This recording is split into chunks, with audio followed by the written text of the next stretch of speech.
Thank you for coming on, brother. How you doing today, dude? I'm doing great, man. The sun is shining. I'm not listening to the impeachment trial today, so it's a positive day. It was like, It's it's funny. I too try to early for stay away drinking. from the news. I feel you, brother, because I mean that thing will offset your day. You'll wake up in the best mood, and next thing you know, you're like, "Oh man, I got to bitch about this and all this kind of stuff." But I gotta honestly thank you for joining me, brother. I've been a big fan of your Oh, work thank over the you. years. Um, Leave It in the Ring Radio, what you did with Steve Kim, David Duenes, the shows that you've done got me through my workday. Oh, And that's great. hell yeah, dude, I'd be on a farm like growing hemp plants and which is the greatest job ever. I mean, who doesn't want to do that? And so I'm out there and I'm listening to you guys banter and go back and forth. And you guys had the best callers ever of all time, like of any podcast. Like the people that would call in, I'd just be like, these people are so knowledgeable. That was a show for the diehards. Yeah, yeah, it was. It was like it was. I think we because I felt like Max Boxing, which is where the next round came from. We started as like a 30-minute webcast. I mean, I didn't start it. Doug Fisher and Steve Kim were the original hosts for it, and it was like a 30-minute webcast behind a paywall on Max Boxing in the early days of the internet. That kind of became an albatross when YouTube was created, and all of a sudden everybody was doing content for free.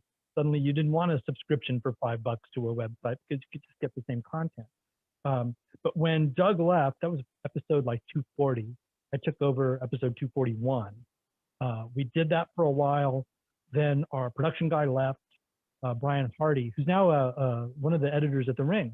Great guy, like super knowledgeable, and really like one of the OGs of filming sparring, doing like boxer videos. That's completely where my style comes from when I started doing videos.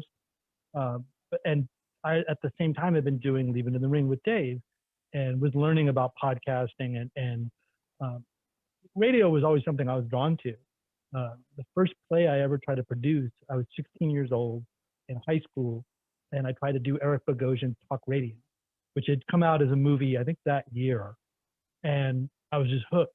And remember, a cousin of mine was doing local radio in Sacramento, where I was living at the time. And I went into the studio for research for this part.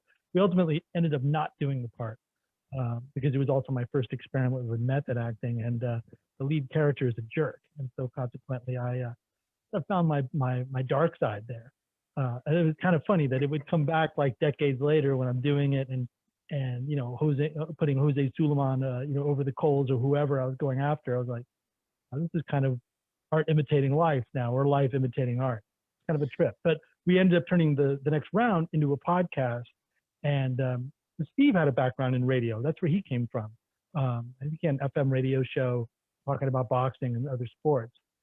He's a natural like sportscaster, like born in the crib. Like some guys are heavyweight champs, other guys are commentators. That's Steve. He's just born to do it. And so we ended up doing that, and he loved it, having callers, and I was the one running the boards, deciding who got through, who didn't. It ended up being some sort of controversy later on, but freedom of speech, folks, freedom of reach. Here's what's up, brother. I mean, I got a lot of questions I'm going to ask you, and I want to talk about. I love how you put in the acting and the whole thing about the theater, and also being a podcaster and being a personality and being a journalist. That's all forms of art. Okay. Mhm. So at the time that you guys started Leave It in the Ring Radio, um, there was only probably one or two podcasts, I believe, at that point I was listening to. Was one I was actually affiliated with which was Ring Talk with Pedro Fernandez. Oh And yeah, there yeah. was, yeah. And then there was also a couple other ones out there, but you guys had like this deep dive of 2 hours on every Monday to just go hard and bring in callers. And it was very unique, and it motivated me. Like, to be honest, if it wasn't for you and David, I probably would have never have done my own thing. I was always an interviewer. I was always like someone that was a co-host type of guy. But then I'm like, man, I want to be a showrunner. you know, because you guys had so much fun and chemistry that I still to this day think it's my top in my top three podcasts that I've listened to of all time. So I want to ask you, like, what got you into boxing? What was the inception that made you a passionate fight fan? Um, I'm Mexican, so you know it kind of comes with the culture. We watch the fights, we like the fights. My mom was a fight fan, not a diehard, you know, because boxing is such a hard sport to follow, particularly when we get into the 90s. And I think it was Dan Goosen was the first guy to do like an exclusive contract with a casino to have his fighter. We started moving away from like local boxing and local building local attraction into everything goes to Vegas. And at the same time, in the 80s and the 90s, everything goes on pay-per-view or to pay cable. And that's what made us into a niche sport that we are today. Uh, you know, and left us ripe for a takeover. But I grew up watching it quite a bit. I left home pretty early, like day after my 18th birthday. But even before that, I had left briefly at 16. Um, and consequently, like I did my first play. I'd been acting since I was like 4. Uh, but I started really acting all the time at 19 and didn't have cable, didn't really pay attention to sports as much. I missed a lot of the Bulls. I was a Lakers fan anyway, but like I just kind of tuned into theater. And the thing, you know, that ended up happening to me was like, you know, weekends are for fights, but they're also for theater. You're either going to watch one or you're going to do the other one. And so I kind of tuned out. But then my brother Tom, who's a real diehard, like collects the magazines, like all of it, came over to visit, and he's like, "You got to see this fighter. Who is it? What?" He puts on Felix Trinidad versus Yori Boy Campos, and he's like, you know, and I'm like, "Oh, is it the Mexican guy, 56-0, 50 knockouts?" And he's like, "No." They cut over to Tito with his high fade, and he's smiling and he's skinny. I'm like, "That guy?" He's like, "He doesn't look like it, but he's an assassin." And I'm like, "Okay." And then he gets dropped in the second round by Campos by like a 6-inch left hook, and I'm like, looking at my brother. He's like, "Wait for it." And then Tito does what he does, and he gets up and he flipping hell out of Campos, and I was instantly a fan. You know, and you know, call me a casual or jumping on the bandwagon, but I was all in, and it was kind of Oscar mania at that time. Everybody loved Oscar. And I was like, I don't know, there's something about him that kind of bothers me. Looking back on him, we really miss Oscar because like that dude fought everybody, and you know, timing was everything, but he fought everybody. Nowadays, these guys, it's just embarrassing. But so from then on, I was really a fight fan, and I always would check in. I'd always go see a Tito fight live. Later on, you know, I would have a house in Sacramento that's kind of like an artist and band house, like with actors and bands, punk bands, uh, and we would have big fight parties, you know. And so, like, you know, after a while, I would tape stuff or DVR stuff, and we'd finish a play, and everybody knew, come to my house. It was like a 5-bedroom, 2-story beater in downtown Sacramento, and it was near the freeway and across from like a huge field. You could make noise, nobody really complained, and we would just do these blowouts. Like, but you know, a bunch of diehards would come watch the fights, and then like another 50 to 100 people would come, and we'd just rage. And that was kind of how it was for me. But I've also always been. I grew up in a kind of a political household, politically aware. Born on the same day as Cesar Chavez. My dad never let me forget it because he knew Cesar Chavez, and he advised him at one point. My dad grew up in the Coachella Valley, grew up as a son of a farmer. There was, you know, ranchers and truckers all in our family, and so the labor movement was big for us. You know, we're Mexican American. My mom's an immigrant, Mexican from Chihuahua. My dad's side says, you know, we didn't jump the border jumped us. We came over with Cortez. We've been here like over 500 years and settled in New Mexico, and then later came to the Coachella Valley in like the 20s. And so I've always been politically aware, and also like love to read. I love reading the paper. I was a paper boy during the Night Stalker. Grew up in LA during that whole thing. Imagine being like 12, waking up at 4:30 in the morning and seeing that scary police sketch every day on the paper, and knowing this is the hour that he strikes, 4:30 in the morning. And he was killing people in towns all around my town. I grew up in Hacienda Heights. but also what that taught me was seeing the power of the newspaper, because that's how he got caught. They put his picture on the paper, everybody saw him, and then like the community tracked him down and got him. I got to see that lesson early on. I don't think I was as cognizant, cognizant of it at the time, but looking back, I'm like, I got to see how it all works. And so in Sacramento, it's a long story, but how I got into boxing, writing, I was dating the woman who is now my wife, and we split up 3 weeks after 9/11. And it was like the worst night of my life. We broke up on the night Trinidad got knocked out by Hopkins. Oh my goodness. I was going to go there in a moment, but I'll let you finish it. I was going to go there. I got to go there. You mentioned Trinidad. I got to talk about it. The worst night of my life. Just horrible. My brother Tom and I were surrounded by De La Hoya fans. We're pretty happy about it. I remember standing in the backyard looking at him. And then like my girlfriend at the time and I ended up getting this whole long thing, lasted like a week, decided not to be together. It's pretty devastating. Ended up moving back in with my brother Tom, who had taken over that 5-bedroom house, and it was a whole different band living there. And he bought a computer, which was kind of a new thing. For people, and we got on the internet. And at the house I was living at before, my roommate was a big boxing fan.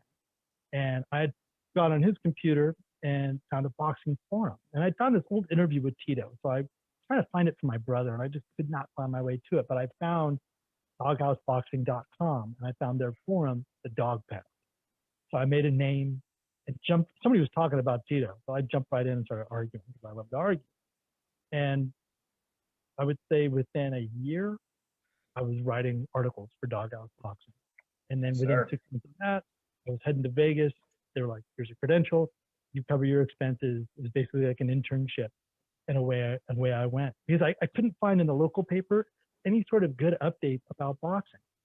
And the internet was now teaching us that it was faster to find out on the internet. And so I basically became a writer because I saw holes in the coverage and I wanted better coverage. So I was like, go be the change, go do it.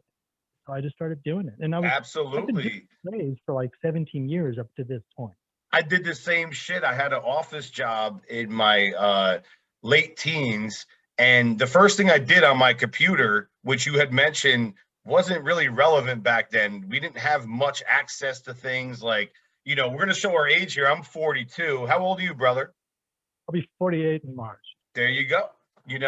And so the first thing I would do is access my internet and look at secondsout.com, Boxing Scene, Doghouse, Ring Talk, Fight News, and then my first hour at work, I'm going to sound like Office Space here. What exactly do you do here? I don't do shit. I read about boxing for the first hour, and I was at an importing and exporting company, and I was supposed to be doing paperwork, but I was reading about boxing. And then I'd probably go take a dump for like a half hour. I wasn't lazy. I wasn't motivated. I was motivated to read about boxing. At that time, you mentioned the Felix Trinidad fight. Okay, wow. First of all, he was the guy that always came off the mat. Like you were saying, like, he was very, very good at resilience and coming back. And I was a huge fan. And then also you mentioned De La Hoya, huge fan of his. Like when he hit Mayorga that time, and Mayorga's looking at him like, what the fuck was this? Like that was incredible. When he fought Bernard Hopkins, I'm in Vegas now. I lived in, near New York around that time, maybe about 15 minutes without traffic. But when is there not traffic? So maybe about an hour and a half away from New York. So I felt the residuals. We all felt the impact. That was a galvanizing moment for sports, not only boxing, for everything in life. We needed that. That was a great fight. And I told anyone that would listen going in, I'm like, Trinidad is great, but Hopkins is way bigger. And this is his biggest opportunity. Look at him in that series that he had with Don King recently. I mean, Trinidad's always looked good. That left hook, man, you always got to be cautious. I mean, that fight with Fernando Vargas, god damn, bro, that was crazy. Yeah. One of the craziest fights I've ever seen in my entire life. And William Joppy when he got him in there and he like grabbed his face or whatever he did. I was like, what? This is terrible. This is nasty. He used the shoulder and you roll off the hook. That little bump and turn over. Oh, exactly. You caught it too. I'm like, damn, this guy's cold as ice, dude. But I tell you what, man, I think it's great what you've done for the sport. You're among the earliest pioneers, I believe, in this new age we live in with journalism, with podcasting, because I mean everyone's got a fucking podcast now, right? I mean everyone's got one, but I mean to sit there and write and be creative. So I want to change gears and talk about acting because I'm a big film guy. All right. What got you into acting? And I know you do a lot of theater work, and I'm going to tell you my thoughts on that in a moment about theater, but I want to hear what you have to say. And one last thing about the Tito thing, with the Hopkins fight, when Tito did his little duck out move, he'd always kind of try to lure you into that left hook. When he did that and Hopkins immediately hit him with a right hand, my brother and I looked at each other and went, oh no, this is not going to be good. This is not going to be the night that we want it to be. I think it was there was one in the 8th round. Like my father used to call it the snake punch because like you could see that, the first 5 rounds were competitive. Hopkins Trinidad guys. First 5 rounds were competitive. Around 6, it's kind of like you saw like Bernard like really taking over. And then he's like moving around the ring is Bernard. And then he does this one punch, like a laser, bang, like a right hand. And you're like, okay, he owns this man right now. Because we've all seen it. We know when a fighter starts to lose his way. And I've seen it before with some of my favorite fighters on the earth. And I'm sitting there and I have my wife next to me or whatever. She's like, what's wrong? I'm like, my guy's about to lose. Because it's inevitable. It's a dark feeling. It's a terrible, I've had favorite fighters, but that was as an adult, that was my guy, like my first, growing up, and Salvador Sanchez and Ricardo Lopez even. There was something about Tito that was that's an inexplicable thing about boxing. You can't, I'm a Rams fan, but that was handed to me, before I even knew what was going on. I was wearing a Rams helmet. But boxing, you just make an emotional connection with somebody, and that's your dude, and that's it. So I don't like watching women's boxing, but if Ann Wolf, if there's a fight of Ann Wolf, I will watch it. I'll watch Ann Wolf do anything.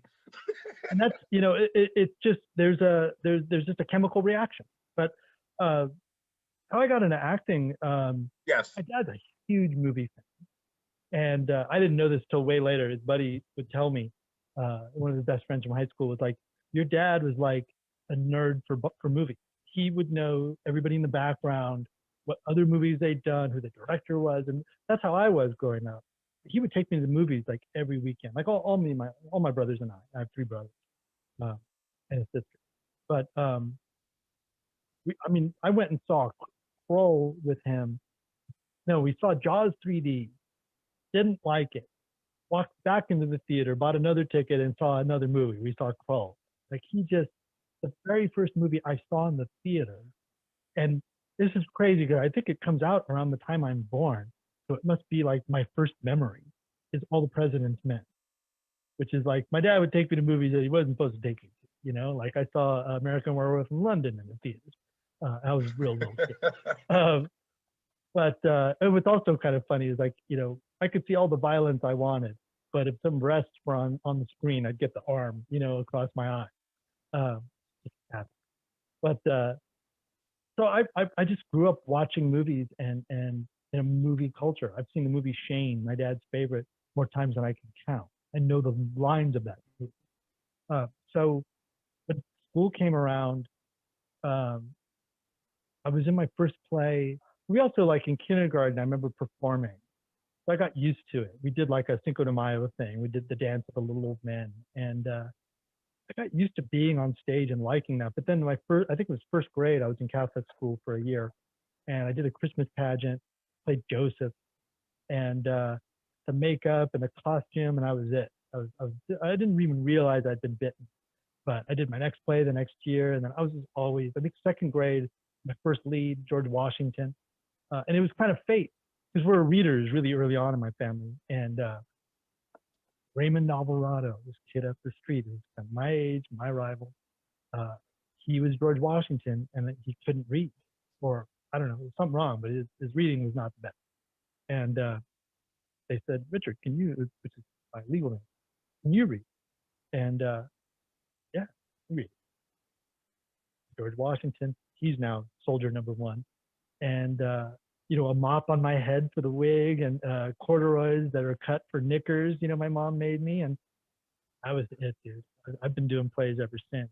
And if I was a good businessman, I'd be a businessman. There's a business component to acting that I probably have never quite grasped. I think in my 30s and 40s I'm starting to get it. But when I moved to LA, 2006, 2008, I'd been writing and working. I've been doing theater for like 17 years at this point. I had produced my first play at, I think, 26. Directed my first play 2 years later, but I'd primarily been an actor. I went through B Street Theater in Sacramento, which is owned by, well, it was started by Tim Busfield and his brother Buck, and now Buck just runs it. Tim Busfield's like, Poindexter from Revenge of the Nerds, and the redheaded guy on 30 something, and Field of Dreams, and he's done a bunch of stuff. He replaced, I think, Tom Hulce on Broadway as the Tom Cruise role in A Few Good Men. Amazing actor on stage. I mean, very good on TV and film, but when you see him live, it's an education. But so I went through their program about 6-7 years into my acting life as an adult, doing it for money, working with trained people. And then when I moved to LA, I was 34 at that point, and I was seeing somebody else. I got engaged to that person, and she wanted to move to LA to do the LA thing. And I was pretty happy with what I was doing. I was like, let's do it. And from there, let's go home. And you want to know, you got to take your shot. I found out pretty quickly that it wasn't for me.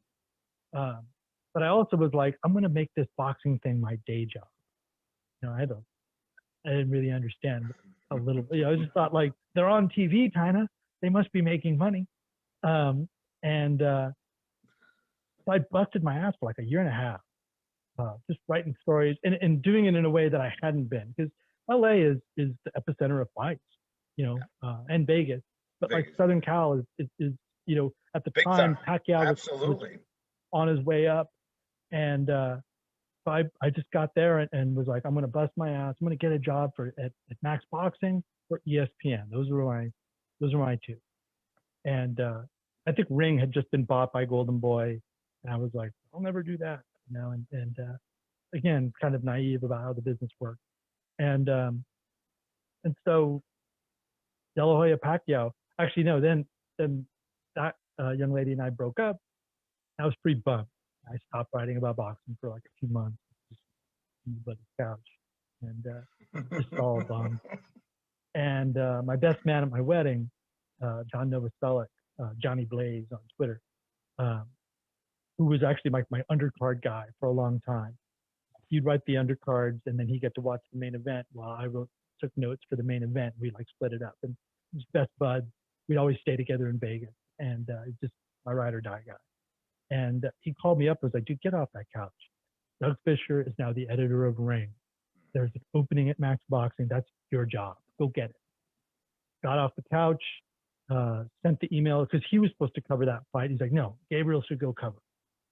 So I drove out to Vegas, like, I think after the weigh-in. I just made it in for the fight. I was like, wait, I'd been working my way to row 15 of press row. I think I was like row 20 something for that fight. Like I'd been moved back because I hadn't written anything. It was just all, and the fight happened, and I tracked Steve down in the press room afterwards and was like, hey, anybody applied for that job? And he's like, no, I want that job. And we met up that week. I was training at the Wild Card. He was training at the Wild Card. Wow. And we went down the street to a sushi place with Gary Randall, who's one of the founders of Max Boxing, and they're still running it. And they hired me right there. And they hired me because I had done commercials. I had a long time on stage. I was like, I'm not afraid of doing a show. Right. I can be on camera, and I'm ready to do this. And Steve, you've seen me working at all the fights I'm the guy. And could have been, I think Al Bernstein was thinking about working with Max Boxing. He ended up doing his Fight Channel thing at the Yes, same yeah. I, time. I think Pedro was actually involved. If I'm not mistaken, Pedro Fernandez was involved in that. And real quick on Dougie, I had him on Yeah, my show. What a great guy. I know he loves his sushi, but I mean, he is just even beyond boxing. Like, you could talk to Dougie about anything, and he's knowledgeable about almost everything. You know, he's you a also hell of a guy. mentioned 80s films. Okay. Yeah, When we were kids, because we grew up in the 80s, obviously I'm wearing a Star Wars shirt, you know. So I mean, I'm an 80s kid. My parents, they would let me watch whatever the fuck I wanted, but you always had to do this with the covering the eyes, you know. If like you're watching Porky's or like Police Academy and the booby scene came up when the titties come out, you have to be like, yeah. but you always did this though. You always kind of like half Oh look. yeah. You always My because dad was good at the forearm. He would just put the forearm across, and he's a bigger man, so like there's just no yeah. getting around it. You have to catch the nippy the best you can. You know what I mean? Yeah, Like, you got. but Oh, the old days of like on TV, like you'd move the dial to like 3 or 4, and you could kind of see what was going on. Oh, just so good. nowadays, like it's funny. Like I'll be in the living room, like we're all under quarantine. I'm gonna talk about that in a moment. But so we're watching TV shows. I'm reconnecting. Like I'm rewatching The Sopranos for the millionth time, and all. And then the kid comes out. I have a 11-year-old stepdaughter. She'll come out and she'll see. I'm like, you gotta turn against the wall. Like go Blair Witch. Like just turn against the wall because Oh, Blair Witch, it's that's great. they always come out at the wrong time. Like it could be like the That's funny. nicest scene ever with Tony Soprano's being nice. And the next thing you know, it's like they're at the bada bing, the strippers are on stage, someone's doing coke and getting whacked, and they come Yeah, out. And you're like, that Jesus. kids just have that Blair Witch, timing. turn to the wall. So listen, man, I But want to say Dougie, another thing about acting. You know, I'm a stage performer as a musician. I'm not an actor, but I know actors, and I've known actors to have stutters, and I've known people to just lose themselves in the moment and be on stage. Like I've seen a, mhm, a guy that's a great Shakespearean actor, and in normal conversation, and he'll probably be listening to this. I love him to death, but he has a hard time sometimes. You get him on stage. I watched him do Macbeth. I was like, are you fucking kidding me? Like, I could not believe the clarity. What's it like to be a stage actor? Because I know theater, it's live. You're in the moment. You can't make mistakes. what you do, they happen. You kind of have to accept that they're going to happen. you know, I mean, if you're working at a union house, you're probably doing 8 shows a week, for 4 to 5 weeks, maybe 6 to get extended. Um, there's things are going to happen. I would say one of the tightest shows I ever did was this one at the Berkeley Rep called "It Can't Happen Here." It's about a rise of a fascist dictator in U.S. politics. It's based on the Sinclair Lewis novel, which would never happen here. And we did 55 shows of that in the lead up to the 2016 election. We closed 2 days before the election. That was like I was working with a bunch of New York pros in that show. A dude that had just come off Broadway, and just very experienced actors, and it was about as tight as it gets. A 5-act thing. There was slides, like huge sets coming down. But I learned by doing. I was 18, 19, when I got cast at my first show. Part was all in Greek. It was a play called Breaking the Code about Alan Turing. And I played this Greek houseboy, basically. One scene, he's talking about his past lover. I'm just like laying on his lap, pretty secure in who I am. And my dad just so like, great job. But but the whole role was in Greek. I'd like sit with a tape It's and incredible. listen to this guy do It's my lines incredible. in Greek and learn how to do it. I had an audition with it, like phonetically figuring it out. And you just kind of, I basically after that was a pattern of, because I didn't go to college. I didn't left high school early. I just picked shows, was like, all right, that part, I don't know how to do that. I want to get that part. I know I can read well. I know I can be natural, but get that part. And then I'm going to learn how to sword fight, or I'm going to learn how to do Shakespeare. Or I'm going to learn how to do this. And I didn't really get a formal teacher until 10 or 11 years in. Um, and when I got to LA, I was so focused once I got the Max Boxing job, and also I'd had agents down there. I fired a couple of them. One of them I think got bought by the second one, who I eventually let go. But realized really quickly I wasn't, commercials was not what I wanted to do, and I wasn't really willing to put my energy into that. Did this audition for a Cheetos commercial. It might be, I don't think it's Doritos. I'm pretty sure it's Cheetos. But they're floating in the air is the premise. And there's a bunch of scientists in a lab. I think they actually made this commercial. And my scientist is the last one, and I have a boom box, and I hit play. And none of this is actually happening. I'm supposed to just be miming this in the audition with 3 other people. And we're all supposed to keep our dignity. Supposed to hit play, and the song "I Want to Know What Love Is" starts playing by Foreigner, and the Cheetos start flying towards me out of the air, and I'm supposed to like eat them out of the air. And I walked out of the audition, and I was like, I want to put this acting thing on hold down here for a minute. I'm going to focus on the writing. and I've also felt that I owed that to Steve. It was like, this guy, when Steve hired me, I remember at our first taping of the next round, where I realized, oh, this is all done in one take. Oh yeah. Raw dog. All one. That 30 minutes was just like, go, and you get a little break in between segments, but like not like a walk around. It's like, and you just go, and I just like Steve said to me, don't be satisfied by getting this job. Try to do as well as me, as much as me, or more. And so that's what I, by the time I left Max Boxing, I was supposed to just do Dougie's old column, the Monday mailbag, which became Montoya's mailbag, fight reports on the weekend, and whatever press conferences Steve couldn't get. And if there was any fighter coverage that he didn't get, I would get. It ended up kind of turning into more and more and more. By the end of it, I was cutting my own video, shooting my own video. Amazing. I was cutting other people's video. I had turned the next round. I was like, Dave was like, why don't you do it on our channel? But I was like, we're going to make this into a podcast and go live. And I became the producer of that show. And so I tried to evolve, and that's kind of what I did in theater. It was like, I started with my lines in Greek. I worked at that theater for like 3 years. I became their stage manager. I learned how to put up sets. You just learn how to do it by doing. How you adapt, you roll with the punches, man. Like, I mean, what you guys did, with Leave It in the Ring was amazing. And, you had mentioned like Steve Kim, you guys had great chemistry. And I could tell when you were working the phone and bringing in callers and stuff like that. And you always had the greatest callers, but you played it really well because, again, stage. Like, there's times I've been on stage and my bass player might make a mistake, or I might make a mistake. And then guess what I got to do? I got to fix it. Somehow, whoever did it, we got to fix, we got to keep going.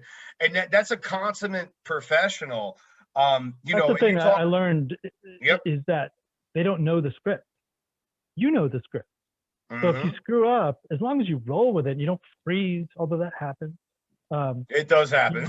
As long as you don't totally blow it, and I've been through some crazy stuff on stage. I had a partner when I graduated from B Street, 97. I started working at this theater called the Thistledew Dessert Theater on 19th and P. And I'd done something like a punk rock show there like years before. And it was this cool space. It's like an old Victorian across the street from a bar in downtown, which is kind of like called the Triangle. There's these 3 bars that everybody hit, that are in a triangle. We were across the street from the Zebra Club. And there was an art gallery upstairs, and it was the law offices upstairs of the owner's wife. And then downstairs was an art gallery that stayed open like super late, like past the bars. And then in the back was this weird, like 16 by 16, the basement of this house, performance space. It turned into a theater. I ended up directing my first play there. I ended up doing like 14 plays there. But wow, one of the first big lead that I had was Sam Shepard's True West. I played Austin. I've done that play twice. Pretty violent play about 2 brothers. One is like this desert uh, creature that comes out from the desert to their, and they're at their mom's house. And the other one that I played is this screenwriter who went to an Ivy League school. He's the complete opposite, and they just have a showdown. Uh, I met my best friend in that show, Stephen Vargo, who's no longer with us, 20 years older than me. And guy died at age 69 at 420. Would have had it no other way. Maybe he didn't want to live longer, but that's a good way to go. But so he played Lee, and as he would say, you know, I grew up in the 60s, so my memory is shot. And he taught me how to cover, because sometimes Steve would be so deep in character, he would jump 2 pages. Opening night, he jumped 2 pages. I looked at him, and that script is kind of circular. The scenes always begin like a conversation's already happening, and it ends like the conversation could keep going. And so if you jump 2 pages, you're like, brother. And so I learned by working with him, we did about 14 plays together, and I directed him a couple times, how to cover and how to like make up a line, to fix the mistake he made, and to let him know, you gotta go back, get those 2 pages, and then at the end of the 2 pages, you got to make up another line to make it make sense. It's called savvy. It's like a fighter. Yeah. It's like what fighters do. It's like, you know, it's like you got to, exactly, but you're doing it on stage. That's why boxing movies always transcend so well, and they work with people and relate to people, because it's a metaphor for life. Life is a fight, you know. It's like you were talking about reading, absolutely. You were talking about very metaphorical. You were talking about reading lines before. That's always something. Like I had to do a college film for one of my buddies. And I'm a martial artist and a former boxer, so I'm like, I could do these action sequences, but I was like all confident. I'm young and cocky. I'm like, I could read these lines, no problem, and memorize them. I was fucking terrible. It was so hard to retain lines. And like you had to learn a different language, which I barely know the English language myself properly. What is that like to retain, lines? It's weird. I've always had the ability to memorize fast. That was also like I would say I have 2 gifts as an actor, is that I'm kind of natural. Like when I'm doing my cold read, it sounds natural. And I memorize super fast. Like I'm that annoying guy that can read it like 2-3 times. If we're on our feet and I've got it. I might have to pull a little bit for a line. It's gotten, now that I've gotten older, and a lot of joints later, maybe, my memory's not as much of a steel trap. But I also think there's more noise up there, and more technique, more things I'm trying to tie it to. I feel like my acting is much more complex now because I didn't learn traditionally. Most actors are like, every line, is, you're playing an action and you got to change the verb of that action every line. I wasn't doing that early on, so it was probably easy for me to just have a general idea and memorize it. Now, I create, if there's a word I think I know, but I can't tell you the definition, that goes in my glossary. I have a huge glossary in my script, so I know exactly what I'm saying, and then that kind of goes in. I also write the whole thing out, depending on the part. I will write it all by hand, all out. And then I have that, so now it's in my body in another way. You just keep doing it. There's been some where I've had to play a tape, just keep that tape going and try to like go along with it. This last show, the show I'm still actually working on, I'm going to do a taping tomorrow. It's called Retablos. I wanted to ask you about this, man. I want to know what you're doing. Yeah. Yeah, we can get into this if you want to ask me. Absolutely. Let's go. Let's go with it. Yeah, it's with a company called Word for Word. And they're basically like a theater company that was focused on literature, right? So they do a different author or a different book every time, but they do it word for word. They don't edit it.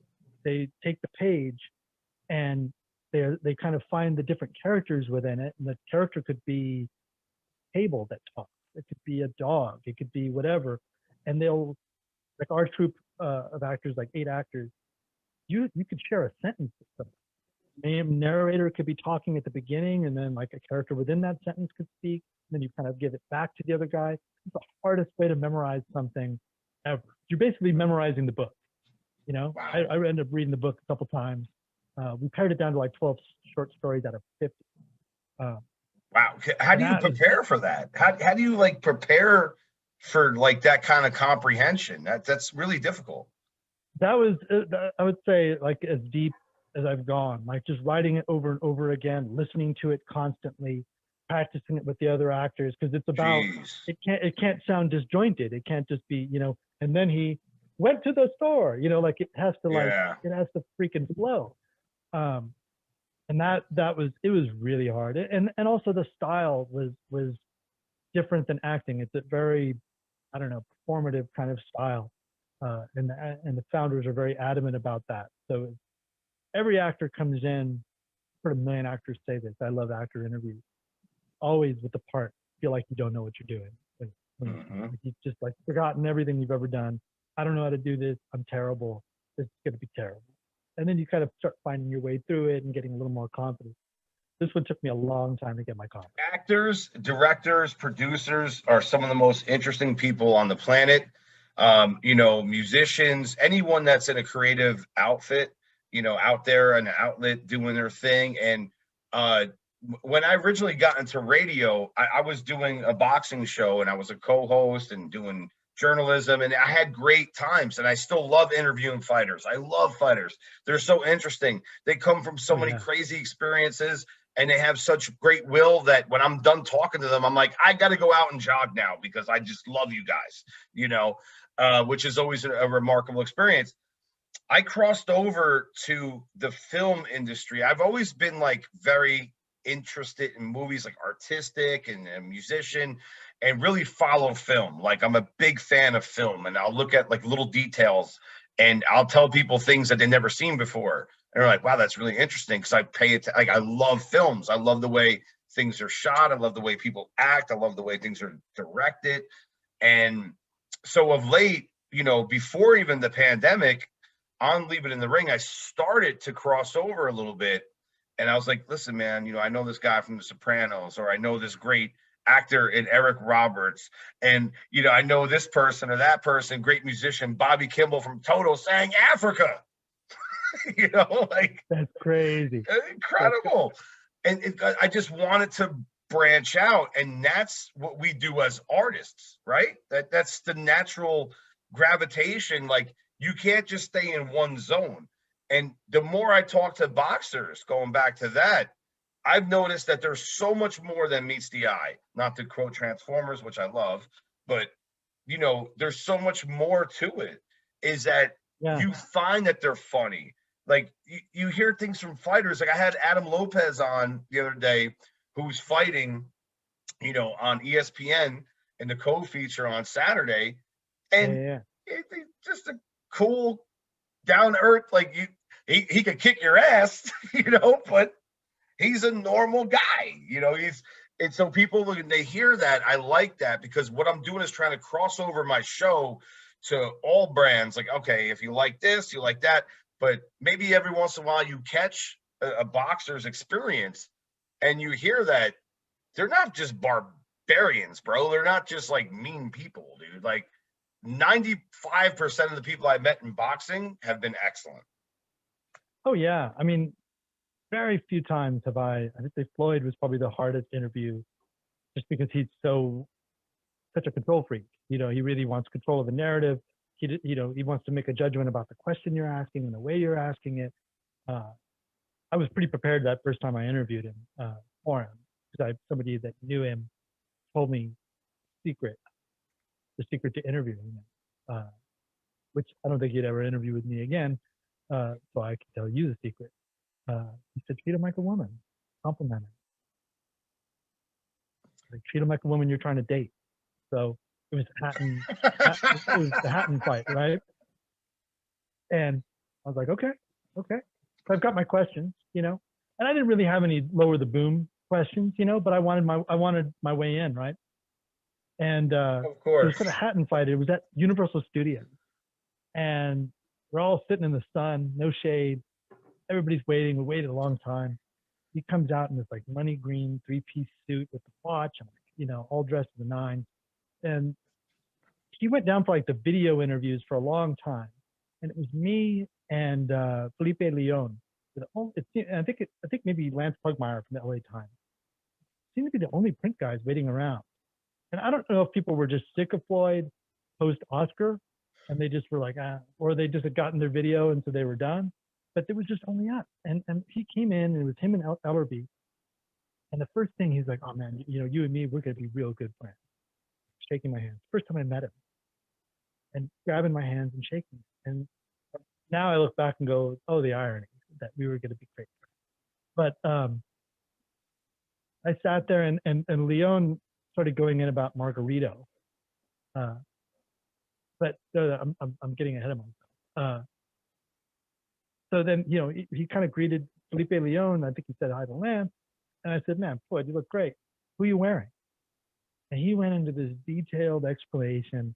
I think it's still on Doghouse of, "Oh, this is all Mayweather, this watch and shoes." And he just described his whole outfit to me. And I was like, "Oh." And then I just kind of sat there and let Felipe bring up Margarito, and that pissed him off. And then I just kind of like, I did ask him some annoying stuff, like, if you're so concerned about lineal, like why wouldn't you fight Hatton at 140? Then you could be the lineal welterweight and junior welterweight at the same time. He gave me the quote of my article, the title of it, which was, "I'm the president of boxing. Did I say go?" That's great, man. It was like a key, like, It worked, and you asked pertinent questions, and he gave you a honest response, which was really cool. I mean, my favorite. I mean, I've met so many great people in this game. Numerous fighters. My standout was Roy Jones, and I'm going to tell you what happened was I was working a press event for Ring Talk Radio at Prudential Center for HBO. It was a Zab Judah fight and versus Matisse. And I'm leaving the press room, and Roy Jones is leaving the bathroom. And I'm like, I usually try to contain myself as much as I can when I see a hero in my life. But I mean, I'm like, this is Roy Jones, and we're talking like 2010, So I'm like, "Hey, Roy." He's like, "Hey, man, what's up, little brother?" He's like, "Walk with me, dude." I'm like, "All right, that's what's up." And we walk, and he's like, "Can I sign something for you? Can I take pictures for you?" I'm hanging out with him. We're watching a fight. We're talking about boxing, because he would always, Roy, whenever I was at an event, I'd always see Roy before they even went on TV. He'd be a supervisor. He would just sit there and enjoy the fights. And so, yeah, very interesting. He was he's big fan of boxing, obviously. So I would see people like, seeing me taking pictures with him, and they were like, "Yo, man, how do you know him?" I'm like, "I don't. I just met him about like 5 minutes ago, but he's amazing. He's the nicest guy I've ever met in my entire life." Like he's like hanging out with me, wants to sign things. And so they're like, "Can you get me a picture with him?" And I'm like, "All right, let me go talk to him." And so I'm like, "Roy, you got a couple fans over here who want to take a picture. Is that cool?" He's like, "Bring him in, John. Bring him in." I'm like, what a cool guy. You know what I'm saying? Like, you could meet heroes, and it could be the biggest disappointment you've ever seen in your entire life. But this guy, fucking class act. Like, let's hang out. Let's talk about left hooks. You want to take pictures? You want me to sign something? You don't even know these people. I don't know these people. Well, I'll sign it too. Who does that? Yeah. No, boxers are some of the most personable. I think it's because also there's not a league around them telling them how to communicate with us. NFL players and NBA, MLB, there's all that kind of buffer. They can kind of, you have to have credentials to get to them. Whereas boxing fans, I'd say it's the same hustle as actors. They're both independent contractors. Unless actors can get into a union with, equity for stage and SAG for screen. But generally the majority of us are non-union, not represented, no health care, no pension. We're just hope you make it. We're just like our lives are a lottery ticket. And yes, sir. Best way to put it. Best way to put it. It's why they both. I think there's a lot of crossover. It's kind of like rock stars want to be actors. Actors want to be rock stars. Everybody wants to be a boxer. Everybody wants. Best way to put it. And what did I think it was Buddy McGirt that told Turagati, I might be getting this wrong. is that you can't be, a rock star and a boxer at the same time, because, loose living as a boxer will not work. But I understand your point. I mean, for me, I'm definitely an independent contractor. I've been a musician, I'm 42 now. I've been a musician since I was, oh man, 14 years old, professionally since 20. So I'm 22 years in the game. And you're right. You got to get your own health care. You're only as good as your last gig. That's it. That's Oh all you yeah, got. That's all you that's all got. you got. And then people are like, "Oh man, you did this and you were on this album." And I mean, yeah, that was then. This is now. Do you got some work? Yeah, I mean, like since moving to Sacramento or San Francisco, I was like, well, I don't know if you were going to ask me about that or not. I don't want to preempt the question. I was But going there. okay, but I mean, I'll just put this part of it, was just I was on a major upswing. I was working all the time. I was starting to do commercials because you're in a smaller market, so you're like, all right, I got to do what I got to do. Mm-hmm. The commercial I starred in was a public service announcement for United Way Bay Area, right? We won a daytime Emmy. I didn't win it, but the commercial did, Fucking A, awesome. for best PSA. So I'm like, and I was on contracted with Retablos to go fly to France.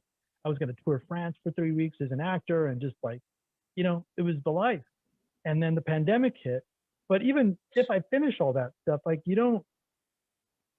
there's no a great guy in the industry used to work for Kevin Spacey's company, now works for like Sony. Did like a seminar, a writing seminar of his. He was teaching us screenwriting. The best thing he said was, there is no making it. There is no top of the mountain. You win Best Picture, you got to go to work the next day because your next movie is in the pipeline and you got to find, finance. Absolutely. It might be easier, but there is no such thing as making it unless you want to retire and say that I made it and that's it, So he also said, nobody cares that you're here, which I thought was great. Like everybody arrives to LA and they're like, I'm here. It's funny you brought this up because I'm writing a screenplay right now, and it's got a little bit of interest, which is crazy. It just came out of nowhere. I mean, I used to write back in the day, and my wife helps me, and she makes it way better than I could ever make it, because she'll read it and be like, yeah, this doesn't make sense, and shouldn't you do this more? And I'm like, all right, yeah, you're right. And then the dialogue is hard. And then it's a very serious film. It's a martial arts film. So I'm trying to find funny ways, like a Lethal Weapon 4. Lethal Weapon 4 is funny as hell, but it's very serious, but it's funny. So I'm trying to find ways to make it's writing is, you can have an idea and a conception. And like my plot summary was great. And then you sit down, you write that first act and you're like, okay. And then you get to the second act, you're like, Jesus Christ. And you get to the third act, where I'm at now, it's like, I thought I had this, but now I really have to reconsider all my decisions. Yeah, man. I feel like I tried to write early on. I wrote in high school, like, poems or whatever, and little essays. But I think all those years of transcribing interviews, and interviewing different people, I remember one boxer said, "You're the only writer I know who used all my quotes." I would always use everything, and but I'd also try to write how they talked.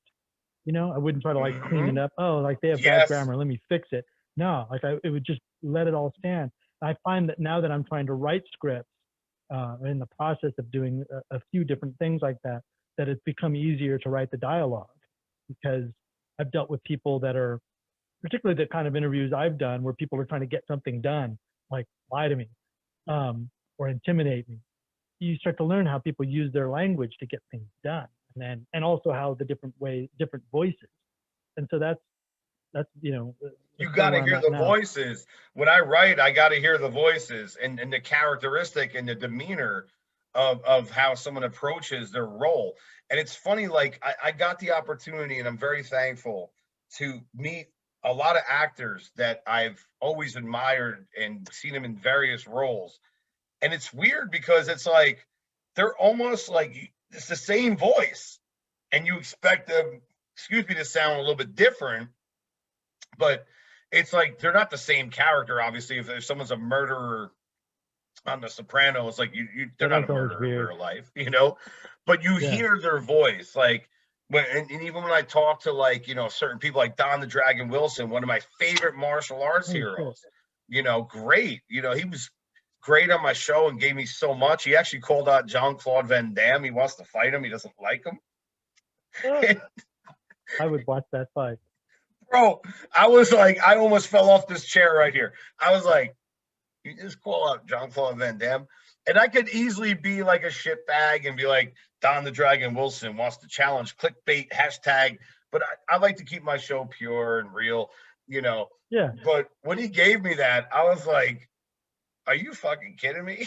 Like, and I think Don would, from what I know, okay, I'll go on record. I think Don would fucking kick his ass. Even though I like Jean-Claude Van Damme, I think he would kick his ass.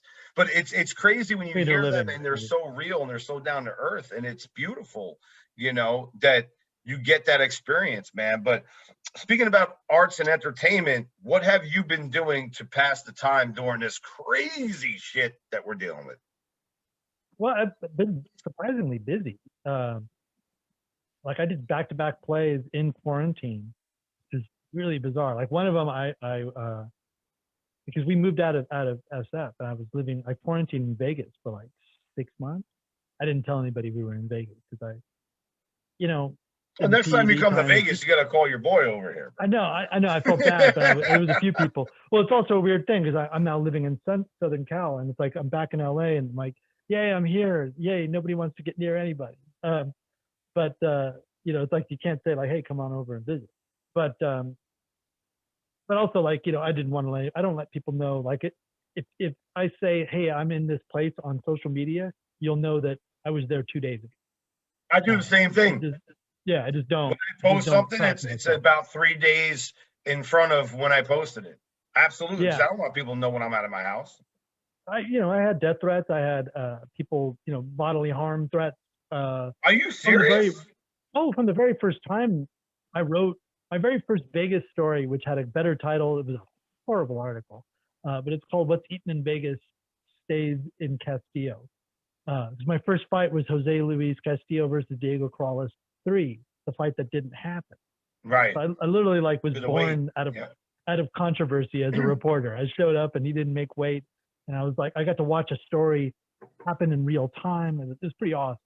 One of my first interviews live was Diego and Joe Goosen. But wow, there was a fighter on the undercard, this woman that and he was the same way. He hung out at the bar that night at the Caesar's Palace and was like hanging out with people and taking pictures, and he was just like, you know, fucking mad cool guy. Yep. But I forgot what I was saying. But the whole scenario with the Corrales. But on that card there was a female fighter that fought, and I referred to her as getting knocked out as opposed to stopped, TKO, and her handler. And there was also some sort of weird like how she got on the card. I had kind of like upset a rattlesnake. This dude was like, you know, you're lucky you're in Sacramento. I'm like, I'm gonna fucking, if I run into you, like right off the bat, I had to piss somebody off. I think even that article got me an email from Bruce Trampler telling me I have no idea what I'm talking about, which I think at the time Bruce was right. I even told him that in person at one point. I was like, you emailed me, you were right. But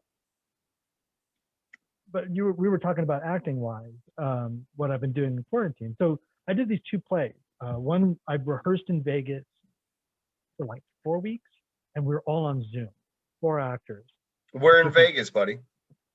Like the Summerlin area. Okay, great area, beautiful over there. Yeah, and like North Vegas, right? Is that North Vegas? Yeah. I don't know Vegas, but I kind of just stayed off the strip. Although I did like a sunrise bike ride when it was all shut down, and we to watch the sunrise, and we were just riding our bikes down. It's pretty awesome. But we did that for like 4 weeks, and then I drove up to Mountain View, and we did it. We like did a run through in the parking lot with masks on, and like the set all taped on the parking lot. And then we went inside, and whenever we were going to do the play, we filmed it, and we did it, I think 3 takes, just 3 full run throughs in one day, which is exhausting. And we just filmed it, and we would take our mask off when we did that. The next one I did was Jeez. devised to be in your space, and it was I think 8 actors, and all in different spaces, but we're all trying to pretend like we're in the same space, and that was a trip. Done some commercials, a lot of auditions. I've been doing a lot of writing. Been doing a lot of writing since I Do you left. write screenplays, or are you writing like TV, or what are you trying to write for? This one's been evolving. I've been writing for stage. I'm writing Awesome. which started as a web series, but now I'm thinking about more as a straight screenplay, potentially a series. This what I love about writing is that it constantly evolves. Like it kind of lets you know what it wants to be. It started out as like I wanted to do 5-minute webisodes of this thing, and we were going to do it, but for VR, and then that kind of changed. But the main thing I'm working on right now, I'm plugging my computer. Do it. Is this? I've been working on like a history piece about boxing. I don't want to go too deep into the details, but I'd like to hear about it. I think that's going to be more of a podcast kind of situation, and it's going to help blend some of my love of history, my love of politics, and my love of talking about race in America, particularly in boxing. So yeah, that's kind of what I've been working on, and as always, I've been working on for too many years now my book about my experiences in boxing, and particularly about performance enhancing drugs in the sport and that whole band. I mean, I wrote ultimately like 70 something pieces, 75 pieces about PEDs in boxing. Some of them are pieces that nobody had ever written about that stuff before. Mm-hmm. Like to sound kind of Trumpian, but the TE ratio, nobody had ever talked about that loophole in Nevada. The use of adrenaline, or the illegal use of epinephrine. Yep. Nobody ever written about that. I got to be honest, put it like all in one spot, I stole a lot from you and Evan Ratowski from Leave It in the Ring. Whenever I had to do Sirius XM radio on Ring Talk, I'd be like, I heard the Leave It in the Ring, so this is what they told me. This word is bond, bro. And I knew I was doing it, and I was waiting for someone to call me out, because you know that there's hater tots and haterade out there. And I never got a death threat. So that's pretty incredible that you had to administer that. Like, good for you to persevere that. Let's talk about it's pretty rough, man. It's great. Some people are nuts. I had people accuse me of fake interviews. I'm like, what the fuck? What's a fake interview? They're like, well, you put this person in, you cropped them. I'm like, I don't have time for you. Like, whenever anyone comes at me with any kind of criticism, I don't even respond to them. Sometimes the best part is when you have someone that really likes your content and they see the person that's negative and they fire back on your behalf. So they're like, hey, man, fuck you. You don't know what you're talking about. Like, yeah, homie, get it. So real quick, I got a couple things. I want to talk about masks. The mask game in Vegas, you got to be, we're able to do a lot of stuff. Luckily, we could go out to restaurants, we go out to bars. I've actually seen somebody at a slot machine with a mask on, smoke a cigarette through their mask. And I was like, all right, maybe they're just hammered, so I'm watching it. And then next thing I know, they do it again. And I'm like, all right. To top it off, they drink. They have their cocktail through their mask. It's a weird world, Gabriel. Our greatest gift as humans is that we know how to evolve. We can, adapt to our surroundings, I guess. I'm just like, what are you doing? And I'm an ex-smoker. Like I smoked like 20 years, dude. I smoked I didn't smoke crack or meth, but I smoked everything. Like, I started out with Marlboro Red, Lucky Strike, shit, you went heavy, yeah. Hand roll, cloves, like the whole Roth handles. Like, I like went overseas for my habit, and then I ended up quitting in one night. How the fuck did you do that? LSD. I hadn't had LSD in about 7 years. I'm a big proponent of psychedelics. I think they're medicine that we have been denied through the drug war. And I'd been trying to quit, right? And I'd been boxing for quite a while at that point. I mean, I stepped in my first boxing gym at 19 in Sacramento. But you know, I'd been like training myself off and on over the years. But then when I got to LA, I was like really training and doing martial arts, doing Jeet Kune Do with a private guy, and then going to the Awesome. gym. Yeah, man. I was freaking smoking while I was doing that. So if I No. sparred, I'm good for 2 rounds, man. And then after that, there's That's like what a I'm vice saying. grip around your lungs. No. Yeah, you can't do it. Can't do it. No. And so it was already on my mind. And a friend of mine was like, "Hey, man, I'm going to this New Year's Eve party." And this was, I think, 2013 New Year's or 2012? No, 2013. And or you know, heading into it was going to be 2013. And he was like, "Dude, you know, why don't you come with me? We'll drop a tab of acid and we'll just dance all night. It's like a 75-acre ranch. There's 3 dance floors. I hadn't been to a rave since the 90s, dude. You know, and I love dancing. Like I'm more of a 60s, 70s soul guy. I would go after the fights every time I would file the Max Boxing. I'd go to the Echoplex in LA and dance for the Funky Soul Night and get in there and try to get there before 10 so I could get it for $5. And that's my jam. I love the dance. I'll dance alone. I don't give a damn. And Especially if you're on the LSD, bro. well, so then I was like, oh, I haven't done LSD in a long time. This is amazing. So we pull up, right, and we drop in the car, and he's like, let's go while we wait for it to let's go get a lay of the land, and then we'll come back and we'll get our stuff, and then we'll go meet up with our friends. So cool. Get out of the car, and I go to light up, and it's really nice out. There's all these trees, and there's this couple making out, and I'm like, I don't want to blow my smoke on them. It's kind of like one of those smokers that didn't like blow smoke all over you. I try to like keep away. Yeah, you gotta have right. Like a polite person, Exactly, yeah. And so I put it away, and that began the threat.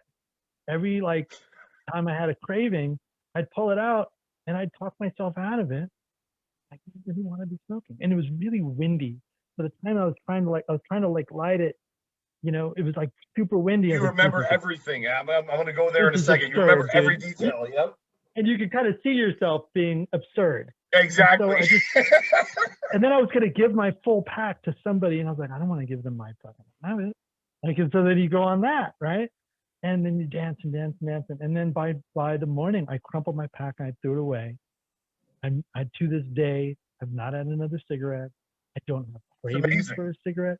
I can even hold your cigarette for you if you need to tie your shoes or whatever, and give it back to you, and I don't tax you by smoking it.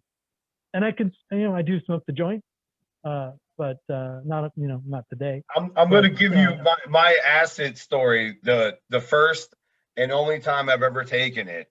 Okay, I was hanging out with my buddy. He was a guitar player, and I'm a drummer, and we wanted to write some amazing music. So let's drop some acid. Why not? We're like 20 something years old, whatever. And so we take the hit and we're playing, and I'm like, I don't feel nothing. And all of a sudden we got angry. I'm over this. I'm like, yeah, let's go for a walk. Let's go to the diner, get some food.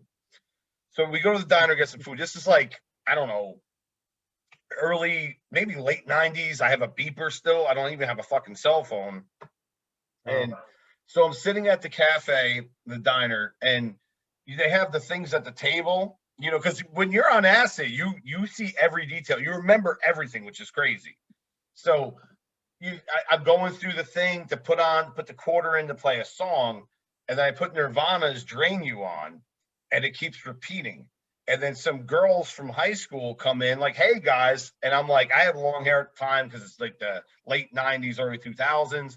So I start freaking out. I'm like, I got to go to the bathroom. So I go to the bathroom. My beeper goes off, and it's my girlfriend. And she's like 911. Remember that one? Like they would do that, like 911. It's like that's the number. That's right. Yeah. Okay. Yeah. So you know what it meant. And so you call them, and I said, what's up? She's like, my father has had a heart attack. I need you to come over to the house. I said, what the fuck? Are you kidding me? So I'm like, okay, and I go to my buddy, who is probably one of the funniest people you could ever meet. And I sit down. I'm like, listen, bro, here's money for my burger that I didn't eat because I'm on acid. I'm not even hungry. So I'm like, here's the money. for the food. I have to go see my girlfriend. He's like, what are you fucking nuts? He's like, you're tripping your balls off. Your pupils are as huge as your face. And I'm like, I have to go. I have no choice. It's got to be done. So I go there. I walked there. I wasn't driving, obviously. I walked there. I had to No walk way about a possible. mile. Yeah. I get in the house, and unfortunately, luckily, that her family was so involved in what they had to do to get her father better, which he did get better, and work and nurture each other. But I went in there tripping my balls off, and they had every fucking light in the house on. So it's like as soon as I walk in, I'm looking. You know what I'm saying? Like Just like, you're like oh my beamed God, in. it's bright. You're fucking beamed in, bro. It's like you're getting sucked up by UFOs. Every fucking light. And so I go in the kitchen, and then my chick at the time, she asked me, is everything okay? I said, I'm really upset about your dad. And I was, but I'm like, I'm fucking your face is melting as you talk to me right now. You're really tripping me out right now. And so I get through it. I'm there for support. And then I call my buddy who lived in another area. And I'm like, listen, man, I made it through. I had to go to a payphone because, again, I think I got the timeline wrong. This probably was like mid 90s, like 97-ish, You're like, I got my cell phone out. It's like Right. gigantic, Exactly. So I hit him up on the fucking payphone. I'm like, hey, homie. I'm like, I'm still tripping. Are you tripping? He's like, yeah. So I'm like, I gotta be around someone that's fucked up as much as fucked up as I am.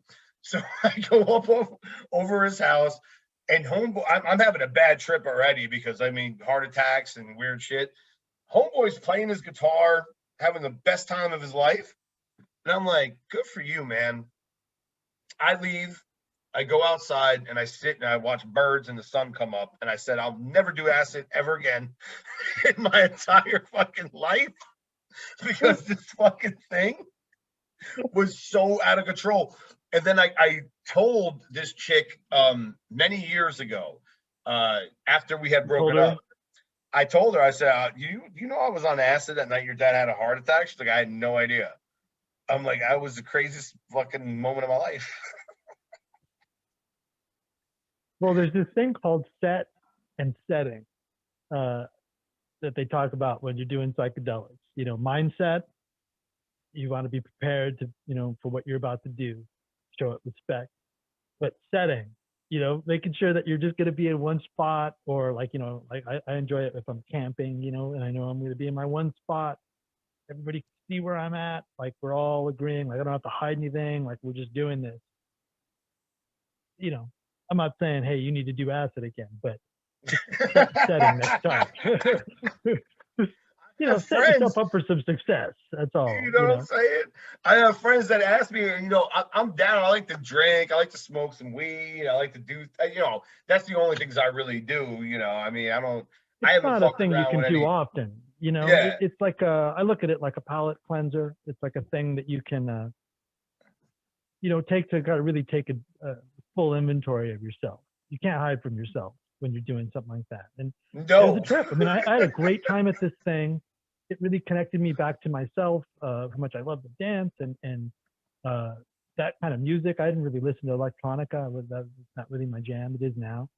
But I didn't smoke again. And it kind of like helped me connect to a little more positive version of myself. I can get into like kind of a negative headspace, especially being a reporter. Nothing wrong with getting connected to positive. Ain't nothing wrong with that. Yeah, but you can get into this thing of like, oh, there's a problem over there, and there's a problem over there, and then you're living your life like that, and one of the reasons I stopped writing about boxing anyway was it wasn't my dream. My dream was to be an actor.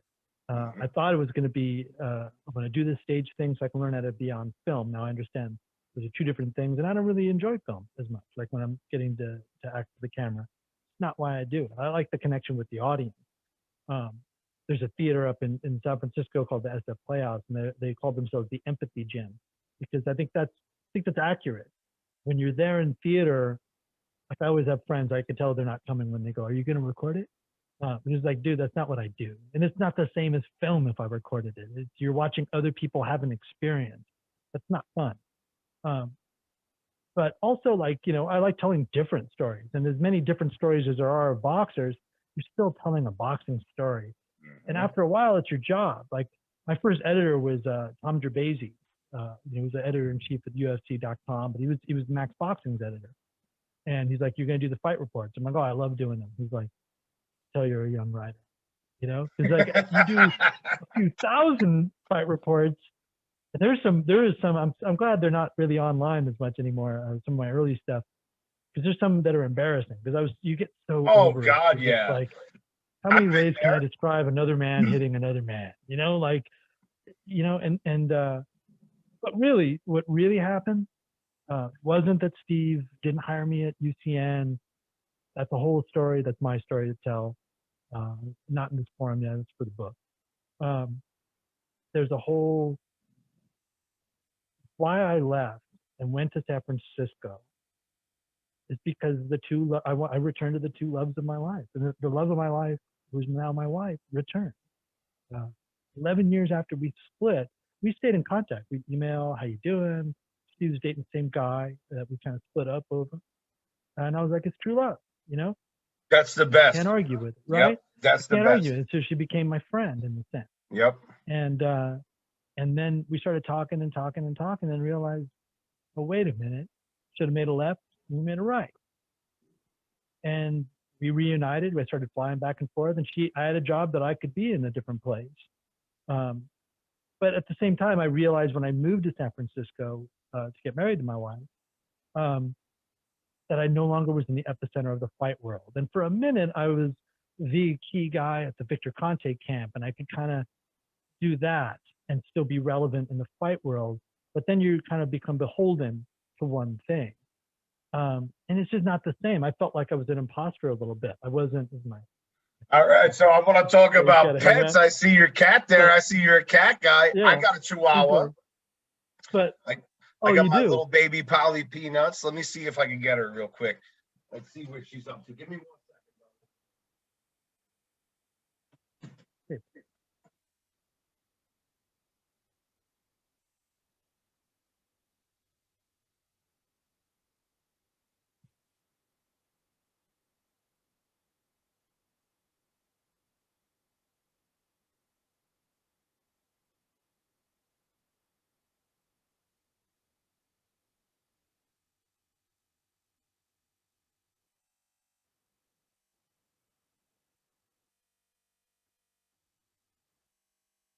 So yeah, my little girl was taking a nap.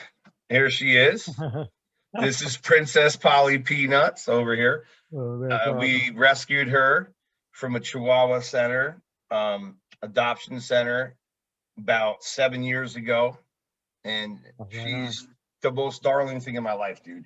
To have pets is probably the During most this time, important thing, especially. especially now for people, man. Like, and just to especially like rescue these cats and dogs, man. Like, so many beautiful animals need homes. If anyone's listening and they want to know information about how to go about rescuing a cat or a dog any day of the week, call me, Yeah. hit me up, 702-600-9868, and I'll tell you how to do that.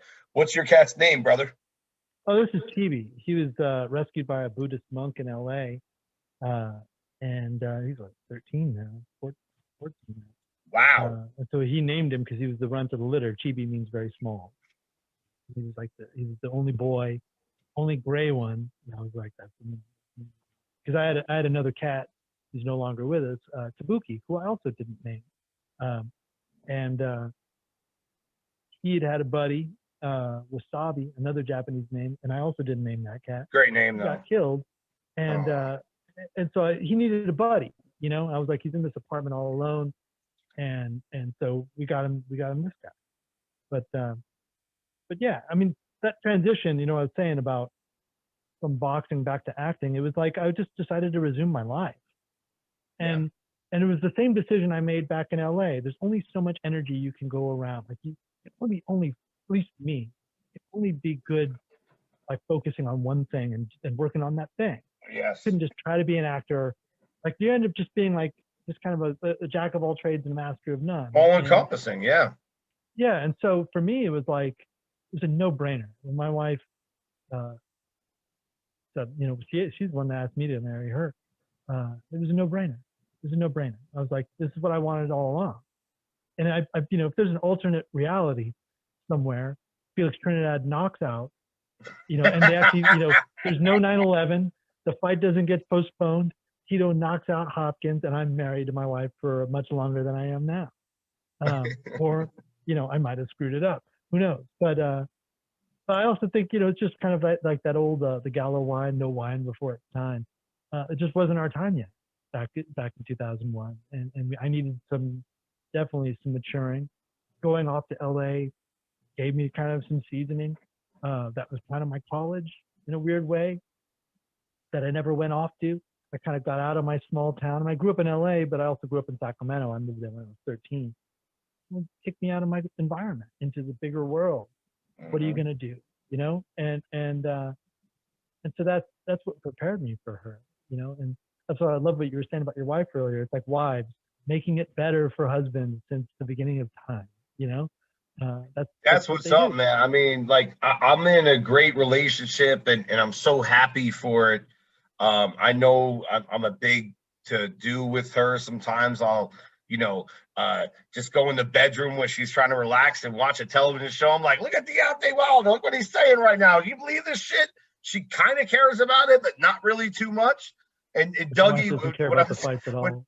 when Dougie was on my show, I don't know if it was off camera or on camera, but he asked me, he's like, does your wife like it? I'm like, she does. She likes the boxing, you know, but it's like only so much, you know, like, because I'll come out of nowhere, I'm like, oh my Yeah, God, I just read a boxing scene right now. This is going to happen. Canelo's going to fight this person, blah, blah, blah, blah. And she's like, okay, cool. And then I'll keep going. And she's like, why don't you just do a podcast right now? Like, just obviously you want to talk about it, you know, but she puts up with it. The yeah, fact she that we doesn't could really play, like. What's that? we play video games together, which is amazing. Oh, right. Like we do like Double Dragon, like old school. Like we'll do like a co-op. So this is like, I find this like the most attractive thing in the world. I'm like, I got a girl I can play video games with, talk boxing to, and often drink with, and we have a great time. That's what's up. You gotta find the one that, like, I love making stuff with my wife. You know, before we were even dating, she directed me in a play. So that's how we met. We met in Sacramento theater That's in awesome. and we in the children's theater scene. And she was dating somebody I knew, so I couldn't really make a move. But I met my wife, and like I didn't know it at the time, but it's like, you know, when you're attracted to somebody, you feel that thing. But when you met your wife, it was a different thing. It was like it was in the pit of your stomach, kind of a thing. You know, I mean, she made me act out of character.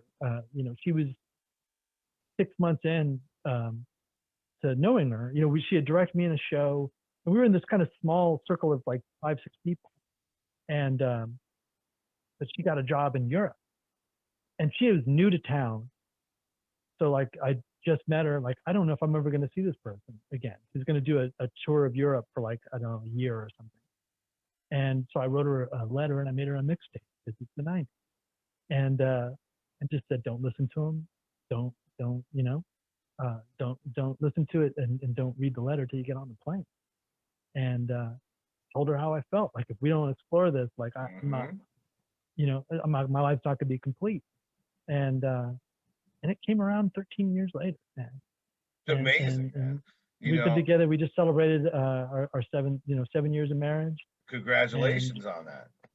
you know, and it's just when it's right, you know, Oh, it may not be right. absolutely. It may not be right now, but you know, you just got to keep working at it. And Absolutely. Like I met my girl, you know, my wife through, you know, friends of friends on social media. She was in Vegas, I was in New Jersey. Very long story short, and we met and connected and liked similar things, and we're bullshitting about bands and all types of stuff.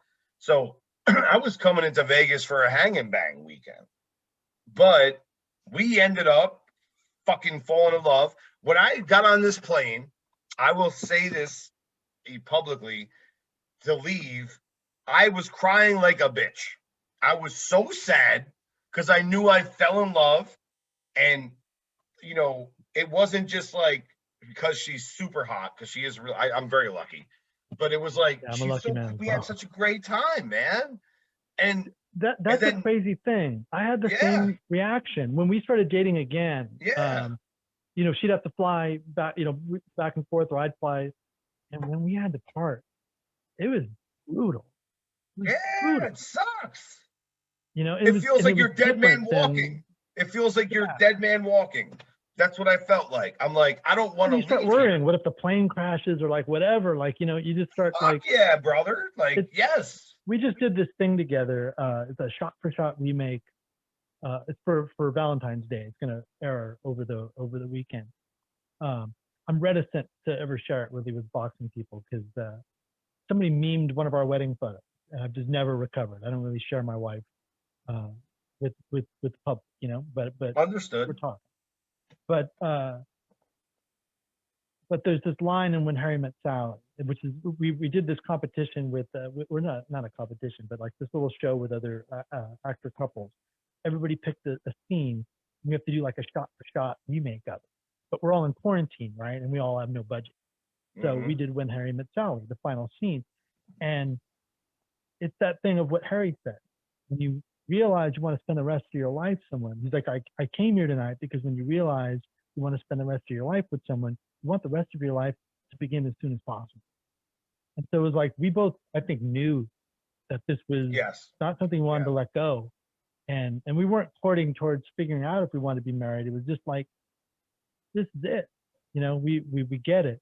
And it's so painful, man, when she would take off. Like it was I, just I'll tell devastating. you what, it was so crazy that you mentioned this because literally a week later after I left, I had a business in New Jersey teaching music, and she was like, I'm coming to see you again. And this is like a week later, I'm like, okay, like that's awesome. Because she felt the same connection. And I, you know how we are, especially if we're younger, we're guys, we're not trying to give away too much, you know.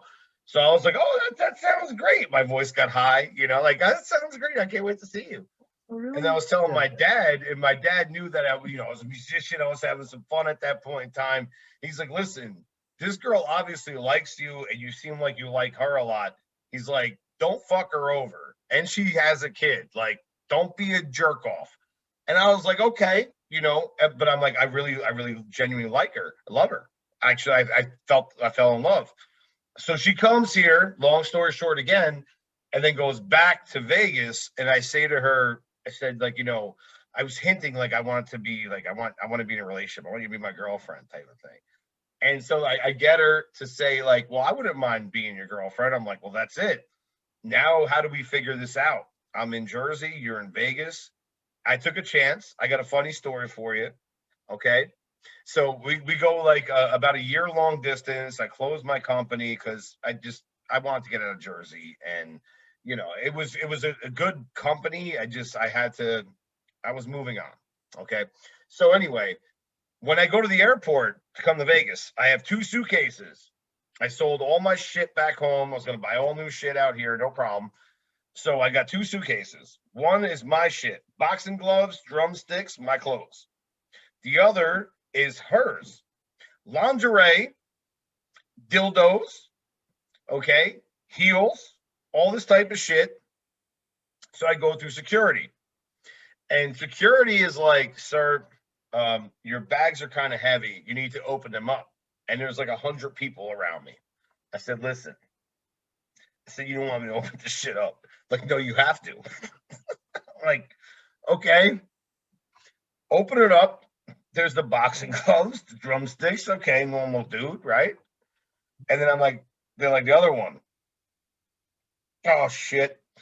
So I open this up, and then there's people around of all ages, and I'm like so embarrassed. They're like, you have to get out a couple items. And then I have to call my girl up and be like, all right, what am I dismissing here? Is this acceptable to go? Like, can we throw this one in the garbage? It's just a long-term relationship ready to end. because when she came, like she brought her stuff, like, oh, dude, that was so. I fucking was That's so embarrassed, hilarious. and I'm normally not an embarrassed. Like you can tell, I'm very open. Like, but that was a hard pill to swallow. That is hilarious. Yeah, it's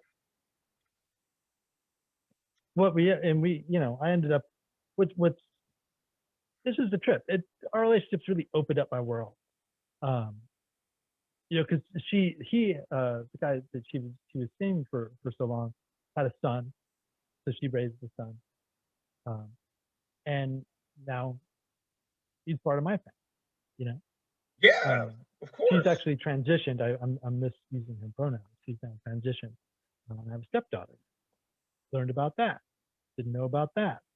My mind is further opening. My heart is further opening. I think people think of me sometimes as like this bleeding heart liberal guy, uh, you know, and I think that I don't know, maybe I'm just on a limb here, but I No, think you're people good, man. don't Talk about don't it. understand that those things come from experience.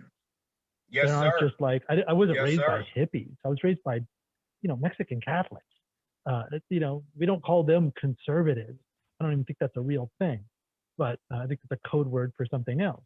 But they're social conservatives. I was an altar boy. I thought at some point maybe the priesthood would be cool. I just realized I like the costumes. I like being on stage. That's why I'm like doing it, not because I want to be. I left the church at 13, and I was never touched. No reason other than I was just like, this shit doesn't really make sense. No. There doesn't need to be anything other than this doesn't really make sense to me. Still believe that in I would say, and I would credit my love of psychedelics for this. I do believe in a higher power or Oh, something of course, beyond dude. this. I'm a And fucking I mean, Buddhist. you'd Yeah. be ridiculous not to. Um, but yeah, I just think you got to take the world, take it in, and keep growing, keep changing. It's why it's That's like evolution. boxing for Exactly. so I did boxing for a long time, and I told myself if I don't make this a living by 10 years, I don't really want to do it. And then by the time I got there, it was like I probably could have gone the route of like, let's go Max Kellerman. I try to like, I agents in the city, um, good on camera, decent enough looking Hmm. guy, and I speak well, all the things. I have no interest in not speaking truth to power. Just have to do, and that's going to make it so that you're not those avenues. I don't think are as open to people like me. I wouldn't thrive in a situation like You that. know, another thing is too, like you worked events, and for me, like, when I did it, it's a 12, 14-hour day. Like you get there, you get to the event, you have to Dude, get your credentials proper, and then you do all the, preliminaries that are off TV, and you watch you so many fights in one day, dude. it's Too insane. many, And then you too go to many. get a lunch and you hang out with people, then they go TV and live, which is great, and you have a great seat and everything like that. And then you watch all the fights, and then you go to the post-fight press conference. And then after that, you have to go home and pen an article and get it done by the time the people that gave you credentials find it acceptable. Right. Now I Yeah, I had the mean, our privilege. rule was Yeah. within an hour of the final bell. Thank you. Yep. So And you you you I've been in arenas automatically like, are writing. Like oh my god, the whole dude. time you're writing. The You whole time you're writing, and I'm Yep. just sitting there scribbling, and then at the end you're kind of like doing your notes. I've been in like the Home Depot Center or StubHub, whatever the hell it's called now, Yep. the old center. Right. While they're taking up the chairs around us, and all the press row is just sitting there, and they're taking Crunching. down the whole stadium. Yep. I mean, it's brutal, and you're sitting there Because just you got like, to get it in because you won't get the next credential if you don't. but all that, like, I wouldn't want to do the travel. Like it just, like I said, it's like early on in the interview, it's like I exchanged one Saturday night activity for another, and then Hmm. I switched them, and then I switched them back. Now my weekends are for theater, or whatever I'm doing, and Passions, I man. I don't want to be away from my wife. to be honest. I don't want to travel to Saudi Dude, I Arabia feel the and pretend that same that's way, okay. dude. I love being around my chick. We go out all the time. We're always around each other. We play video games together. We do activities together. We hang out with our dog together, her daughter. And you hit the nail on the head. I want to bring this back. And I'm glad that we're not only talking about boxing and other things about life, Yeah. is that I have an 11-year-old stepdaughter, and she is everything to me. I take her on as if she's my own. And luckily, her father's involved, and he's a great guy, and we get along, and he's really cool, all that type of stuff. But I try to give her the best I can, in terms of education and my mannerisms. Even though I come across a certain way, I'm decent, But the bottom line is, but I'm a good person. Exactly. And I'm trying to give her the best life, because these kids nowadays, man, I feel for them because they can't do shit. They don't go to school anymore. They can't go to proms. They can't do fucking nothing. It's terrible. I fear for what happened to them, but also at the same time, I fear for them because they, we would maybe find a Playboy, they have access to all the porn in the world at all times on their phone. They can see, maybe one of your buddies had Faces of Death, but now they can go to facesofdeath.com or whatever, and see all the terrible deaths in the world on their phone. Like, I know it's terrible. Things that they shouldn't see. You can't put your forearm over them. No, I mean, what we do, we got the parental restrictions on the TV and all this type of shit, because they're on devices all the time. But I'm going to ask you this. When I was of age, okay, when I got the internet, I think I had Prodigy at first, and then it was like AOL. So I'm talking like when I was 17, 18, maybe I was young. I don't fucking know. It's so hard to recount this. What's the first thing you did when you got the internet? I beat my dick like it owed me money.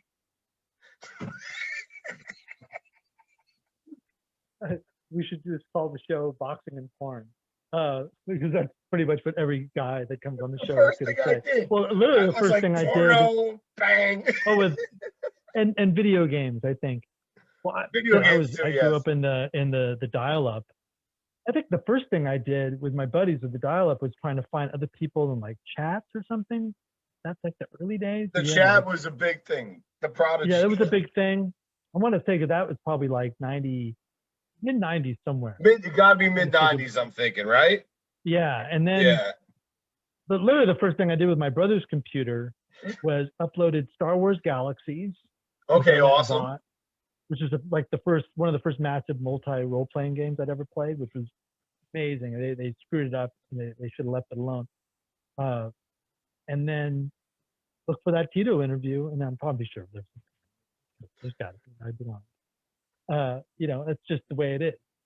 So I think it's human nature for kids to explore. I mean, look at just as humans, it's our job to like do that stuff. But like, I remember in the early days of the War on Terror, I was working on a show, and a guy, it was when they started doing the beheading videos, right? And a guy was like, and I watched some Faces of Death. It's so disturbing. Was kind of a thing in my family. Disturbing. But like, and I remember that guy that shot himself live on TV. I remember when that happened. And that kind of blew my mind, but no pun intended. But this guy was like, "Hey, you gotta check out the beheading." And well, I don't know why he thought I needed to see it, but he was like, as an American kind of a thing. And so he told me the website. It was like it wasn't Phantasmagoria. That's like a film magazine, but it was something like that. And so I went to this weird ass site that had all this other terrible shit on it. And I was like, how did you find that on? And this guy seemed like really normal too. Like he was just like an average white man, middle-aged dude. And I'm like, why are you on this website? But so I watched it, and I'll never be the same. I shouldn't have watched. No, like it was terrible. That will fuck you up. It just fucked me up. Like, why did you make me watch this? And I'm just thinking of like kids going, they all see this stuff, and there's this kind of like, I'm a video game fan myself. I wouldn't call myself a gamer because I don't do it all the time. But I've got like an Oculus. Like I I love boxing and VR. I'm generally in the video games for the fighting game. And if it's a boxing game, then that's where I'm at. We need a boxing game, man. You know, I have It's Fight never gonna Night happen, but Champion, you know, which is I think the last one they did, and I have it remastered with great graphics, modern day graphics, looks awesome. But we need a boxing game, guys. Like, we need a new boxing game. Absolutely. It's been way too the long. reason why we don't have a boxing game updated is the same reason we don't have Spence Crawford, because there's no unified league, right? Yep. So there's You're nobody for absolutely EA correct. to go, hey man, I need all the rights to all the fighters. You've got to go to every camp. You're and if right. you've ever interviewed a boxer and you've had to deal with every camp and deal with the gatekeeper to the gatekeeper to the guy, Who's just not about that associated to life. this title? Who's associated to this promoter? Who's associated to this network? Who's They can't even associated keep to this track and who's that? the promoter of a fighter. Yeah. So they're going to Terrible. negotiate with each camp. Think about all the guys that have been on Fight Night and all that series. They've Yep. had to negotiate with each freaking camp. Yep. Who would want to do that? That's terrible business. That's So- why boxing, like, you know, I mean, we could go on a whole rant about it, but everyone that's listening is a diehard, and they know what we know is that it's, you know, it's not a league. It's pretty much like just people running around crazy, independent contractors, you know, all these things that are going on. I mean, that's where the UFC could have a good video game and have a good product, because at least Dana White could control his company. It's a monopoly. Could control it. Right. And so they deal with them the way they deal with the other leagues. And Exactly. that's another reason why I was like, dude, I wrote so many pieces about drugs that people forgot I wrote about other things. I always thought I was a pretty good interviewer. That was what I loved doing most in the sport, particularly live interviews, but just interviews in general. And but everybody was like, you're the drug guy, and you know, rightly so. But look how little the sport has moved since I stopped writing about drugs. All those guys that try to tell me, that tried to fucking be my dad or be my uncle and be like, oh, this is the way you have to go about it. Don't take it so personal. Don't be so passionate. You know, like Mike Woods would tell me, you know, if you were more polite, people would have listened to you more. Maybe that's true. Maybe. But where's his politeness moves the needle on drug testing? And where does it get the information moving forward? Like you said, the needle, like moving, like. But I mean, you know, who's advocating to do better drug testing in the sport, politely or not politely? We can move off Mike Wood, but you know, VADA and the WBC have had their drug testing program, the clean boxing program, for a number of years. The WBA said they were going to do one, remember? And it never happened. And nobody holds them to account. They're too busy, you know, bitching and moaning about all the belts. They got all these fucking Which belts. is a problem. Exactly. Like we got But a lot of everybody belts, bitches and you know, moans. but no drug tests. Nobody follows the money. Nobody does real investigative work to, like, I always laugh about this on Twitter or joke about it. You got the Boxing Writers Association of America, which is all the boxing writers, right? You've also got that transnational ratings board thing. That's a bunch of the same people, the big club, to come up with the fantasy, you know, the real ratings. And they really, like, get excited when people treat them like they're an organization worthy of respect. Has any of those guys broken a story about ratings and how they happen and exposed corruption in the rankings that they decided were so corrupt and suspect they needed to form another organization in order to do their own? Absolutely. And so I'm like, what good are you guys? And so that's another reason that I didn't really mind leaving. It was like, you know what? I lost my credentials twice. I had my name, you know, I had a fighter tell me that this guy was in Palm Desert, where my family, my grandfather, Benjamin Montoya, who brought us to Coachella Valley, given the keys of the city. He's an honored citizen of Palm Desert. And this kid told me the Montoya name is mud in boxing. You know, like, I was like, I don't need this fucking abuse. I'm gonna go back to theater. And I'll tell you what, all the abuse I took, any review I get, I'm like, come on, man. You got to shrug it off your shoulders. I mean, that's exactly correct. I mean, like I said, I've had people accuse me of fake interviews. I'm like, really? First of all, I suck with technology. You know, I'm like, whenever you put me in front of a computer, I'm like putting Michael J. Fox using crayons with a coloring book. Okay. I hate to say that, but I'm fucking shaky. Oh, I'm I the don't know what worst, the dude. hell's going on. I have no idea how to do anything, you know? And then for like, I'm really gonna sit down for that amount of time that it's an hour and a half interview, 2 hour interview, and fucking figure out how to like so there's shit bags out there. The thing is But you that get like you pulled know in, and it's that's what it is. So anyone that's aspiring to listen and want to do their own thing, take criticism, and if you feel the criticism is like, okay, I feel this but person's consider the point, source. you take it in. But if you feel that they're completely fucking wrong, don't even bother. Don't bother. If you know your own truth, don't bother. I would That's say, if I had it to do over again, the only reason I joined Twitter is because Max Boxing asked me to, right? right. They were like, this is new thing called Twitter, and we're gonna, everybody's disseminating their stories on there, and it's a good pipeline. Sure. Cool. And I had like, a solid, like, kind of grew up, built it up to like maybe 3,000 before I broke a drug story. And then to watch my Twitter feed go literally from 3,000 from that first Lamont Peterson tested positive, it went to 6,000 in like short order. And Yeah. just to see my phone just blowing up.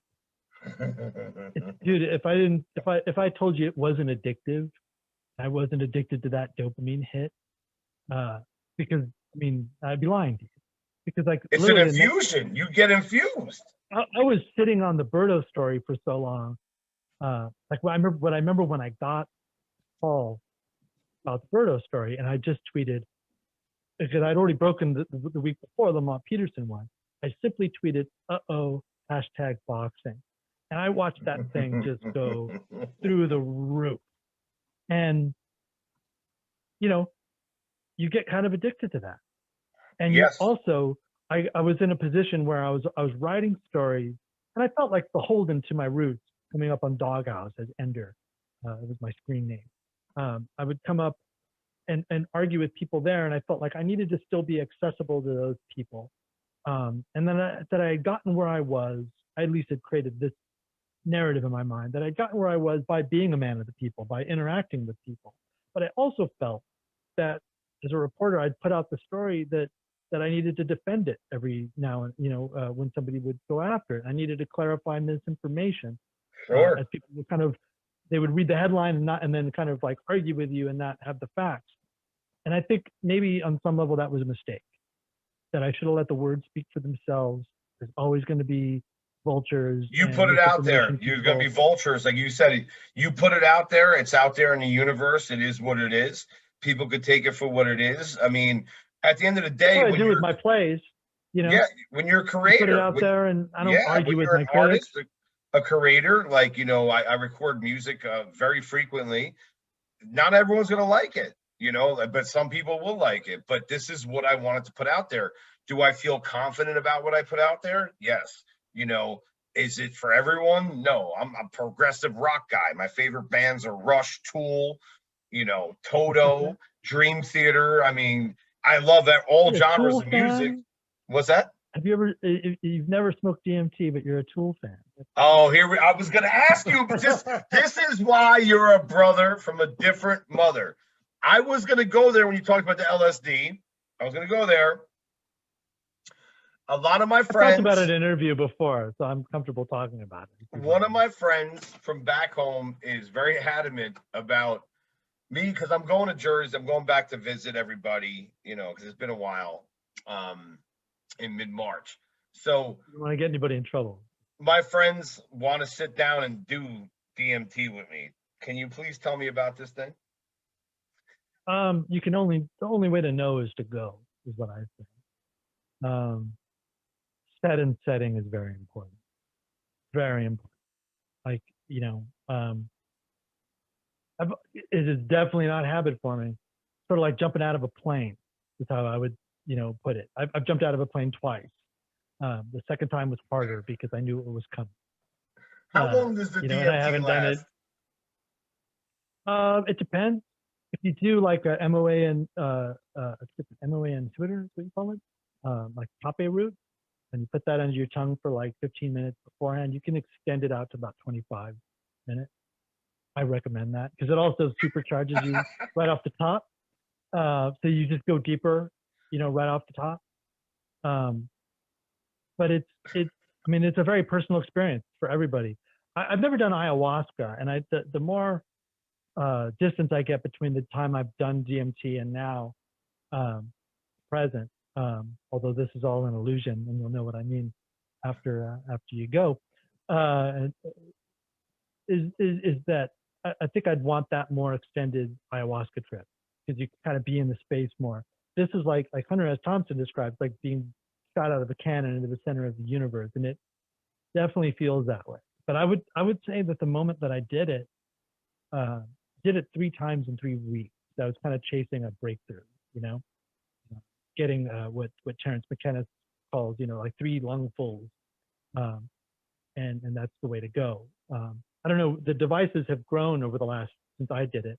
Now people have the vape pen, and you can just do it at a party. Set and setting. I think you need to have a real respect for the drug. I don't try to treat it that way. Not a party drug. I had this girl tell me, somebody gave it to me. I was drunk and I was in a car.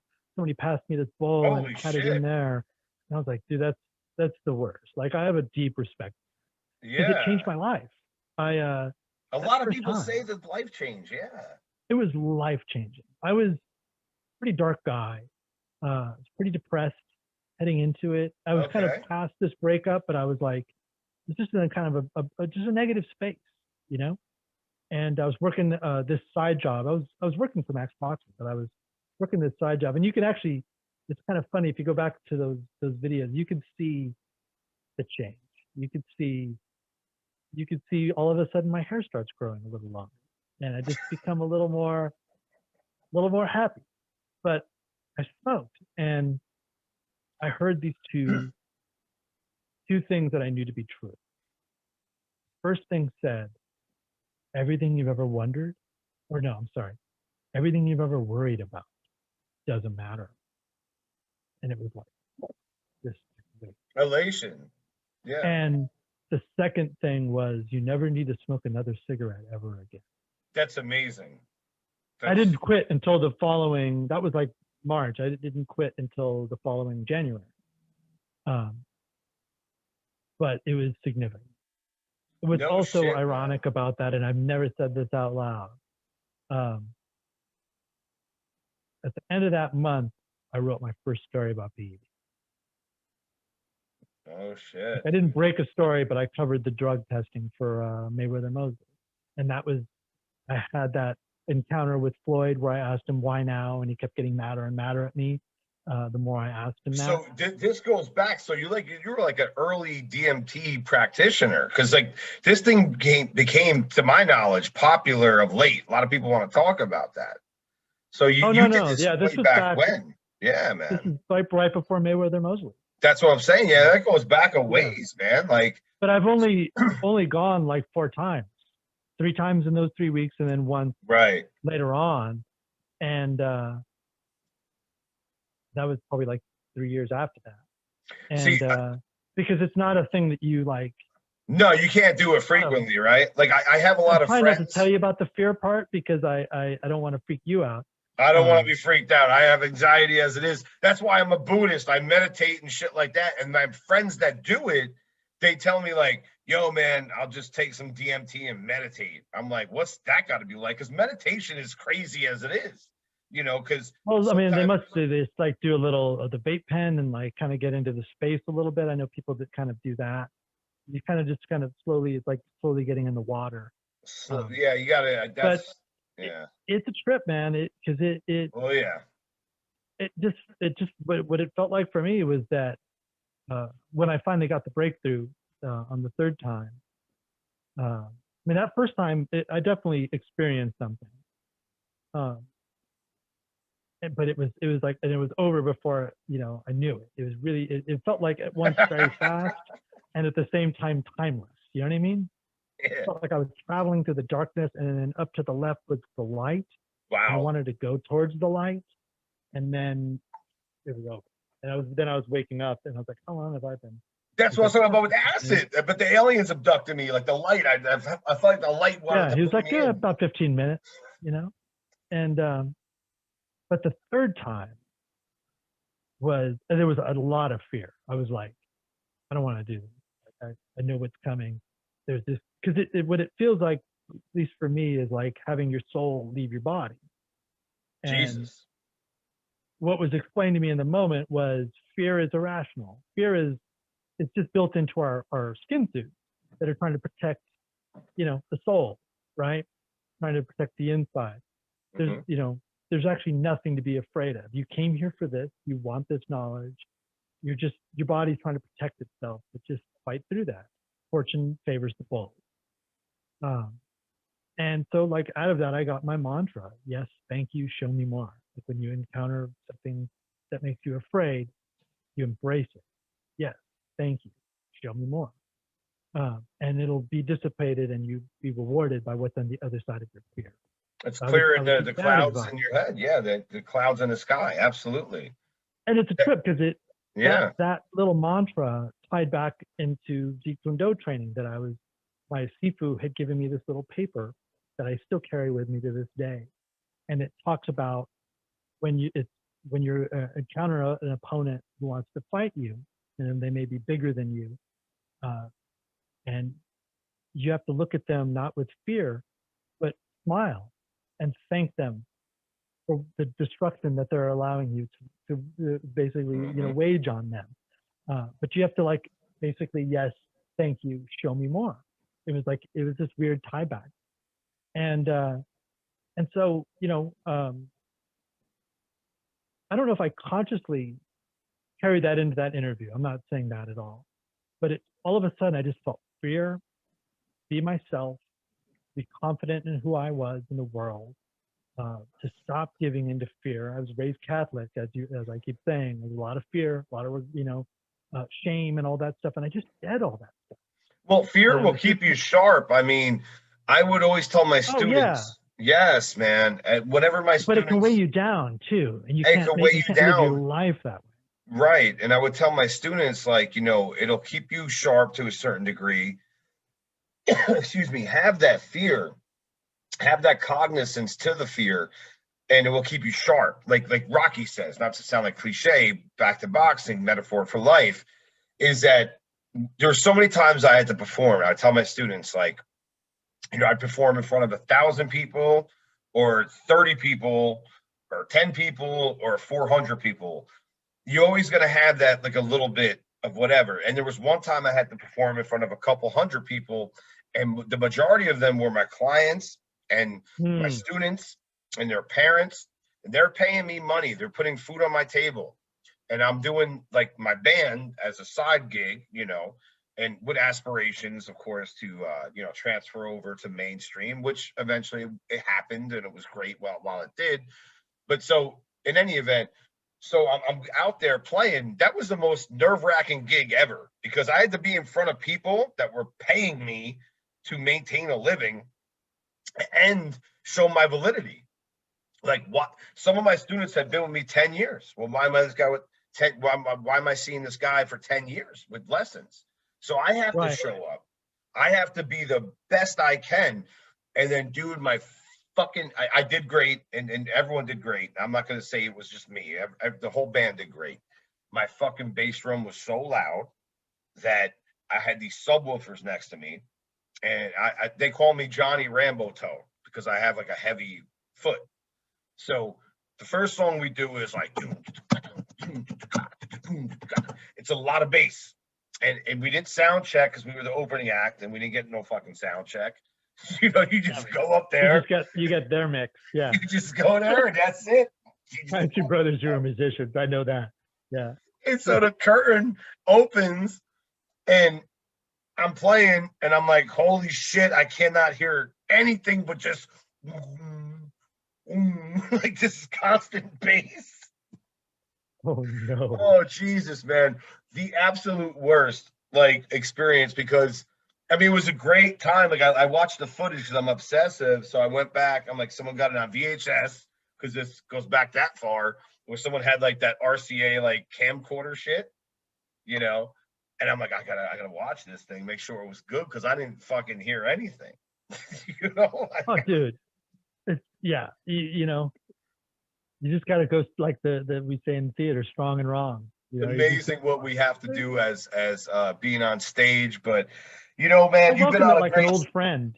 You know, yeah, the adrenaline. The day I yep. don't feel it when I go on stage and my heart isn't pounding for that first minute, maybe it's time to That's what I quit. tell everyone. I say the same You thing. know, I said after the first there's 10 something wrong. seconds or 30 seconds, you're gonna be fine.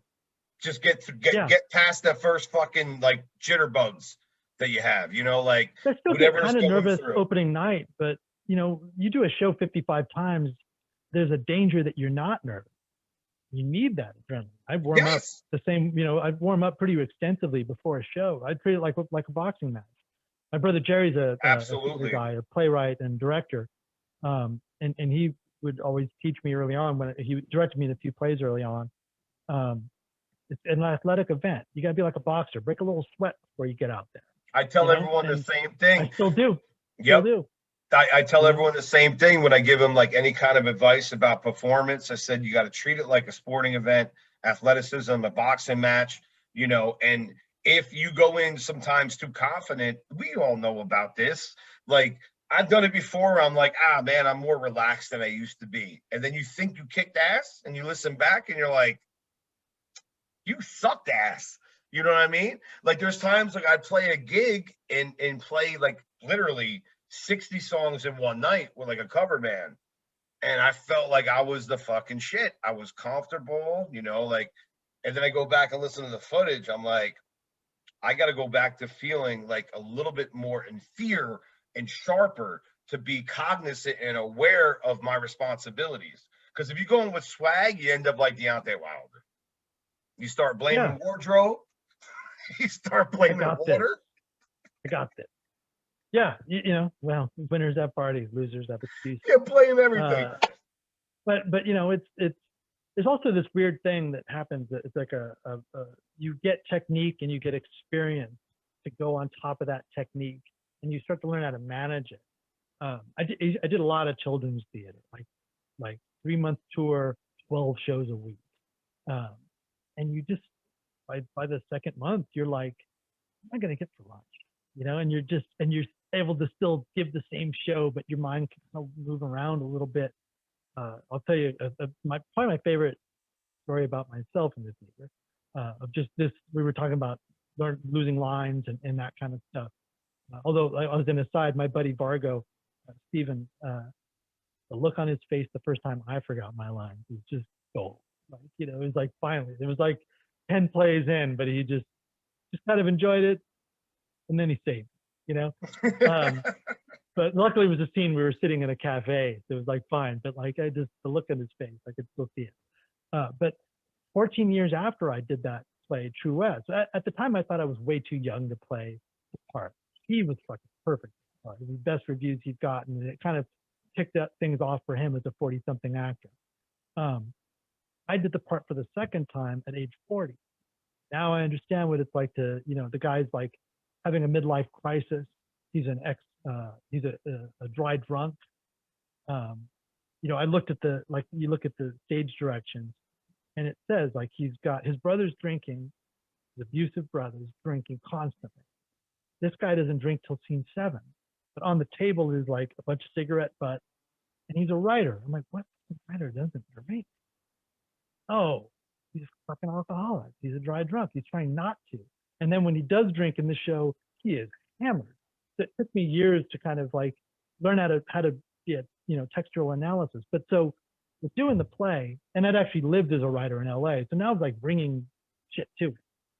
And this was the night before we closed, and we did a benefit. It was right after Michael Brown was killed. We did a Black Lives Matter show, and we just said, we put up a camera by the ticket booth and said, you just have to look into the camera, say, tell us Black Lives Matter. We're going to let you into the show. And we got all these people to just say it. And it was kind of when that phrase, you know, first came to be. Yeah. And it was a fucking house. And this was the other thing about the show. Steven is a a white dude from Ypsilanti, Michigan, or Detroit. Later on, Mm-hmm. would be claimed because he lived there. And I'm not. I'm Mexican American. We similar faces, and I think out of all the guys that showed up, I just could act part.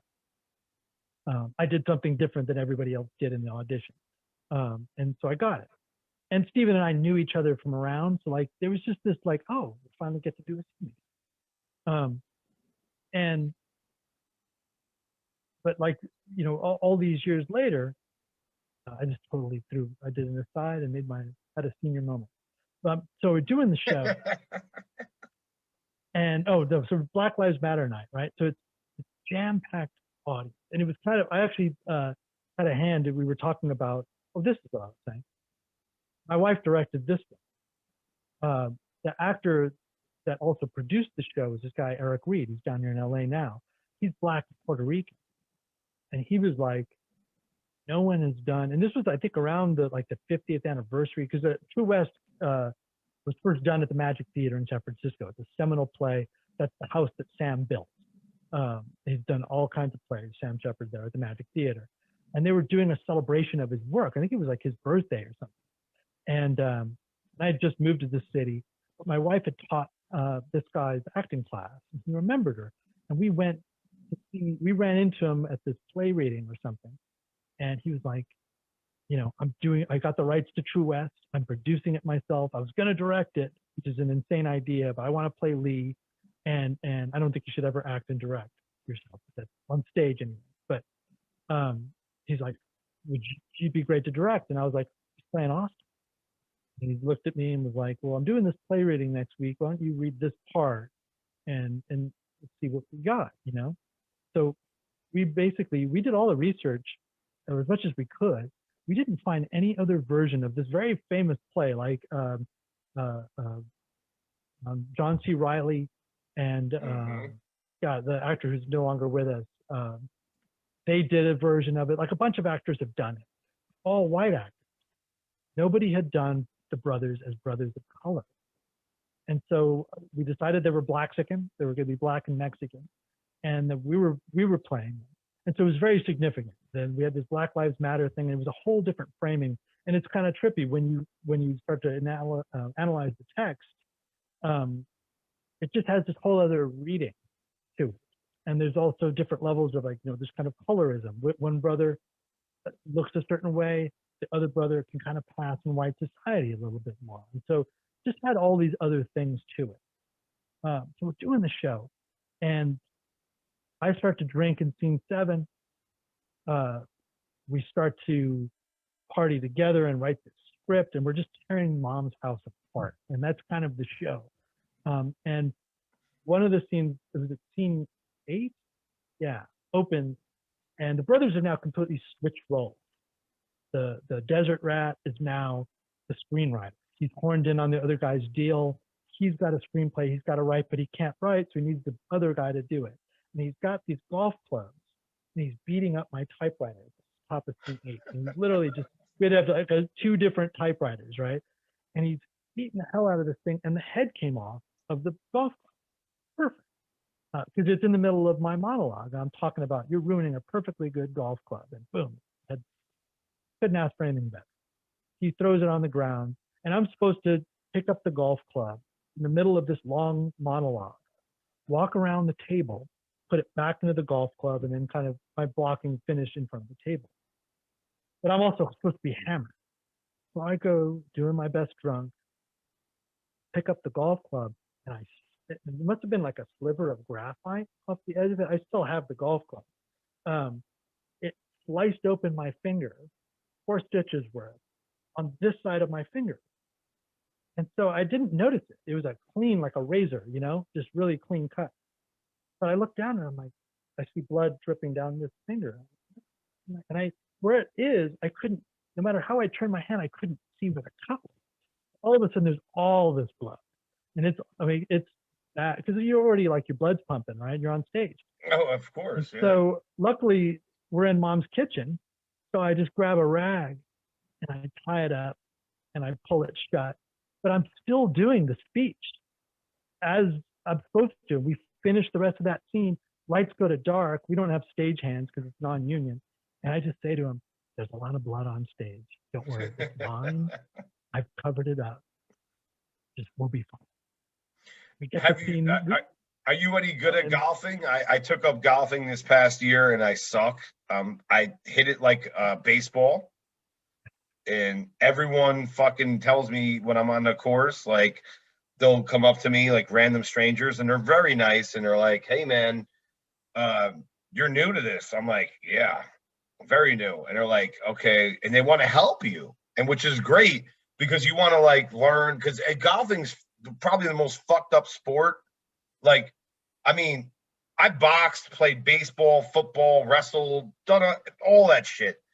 Golf is just like you got to put your hands in a position, you got to lower your shoulders, be all relaxed, and you got to put a natural act. Weight on your front foot. Fuck, what? I boxed my whole life.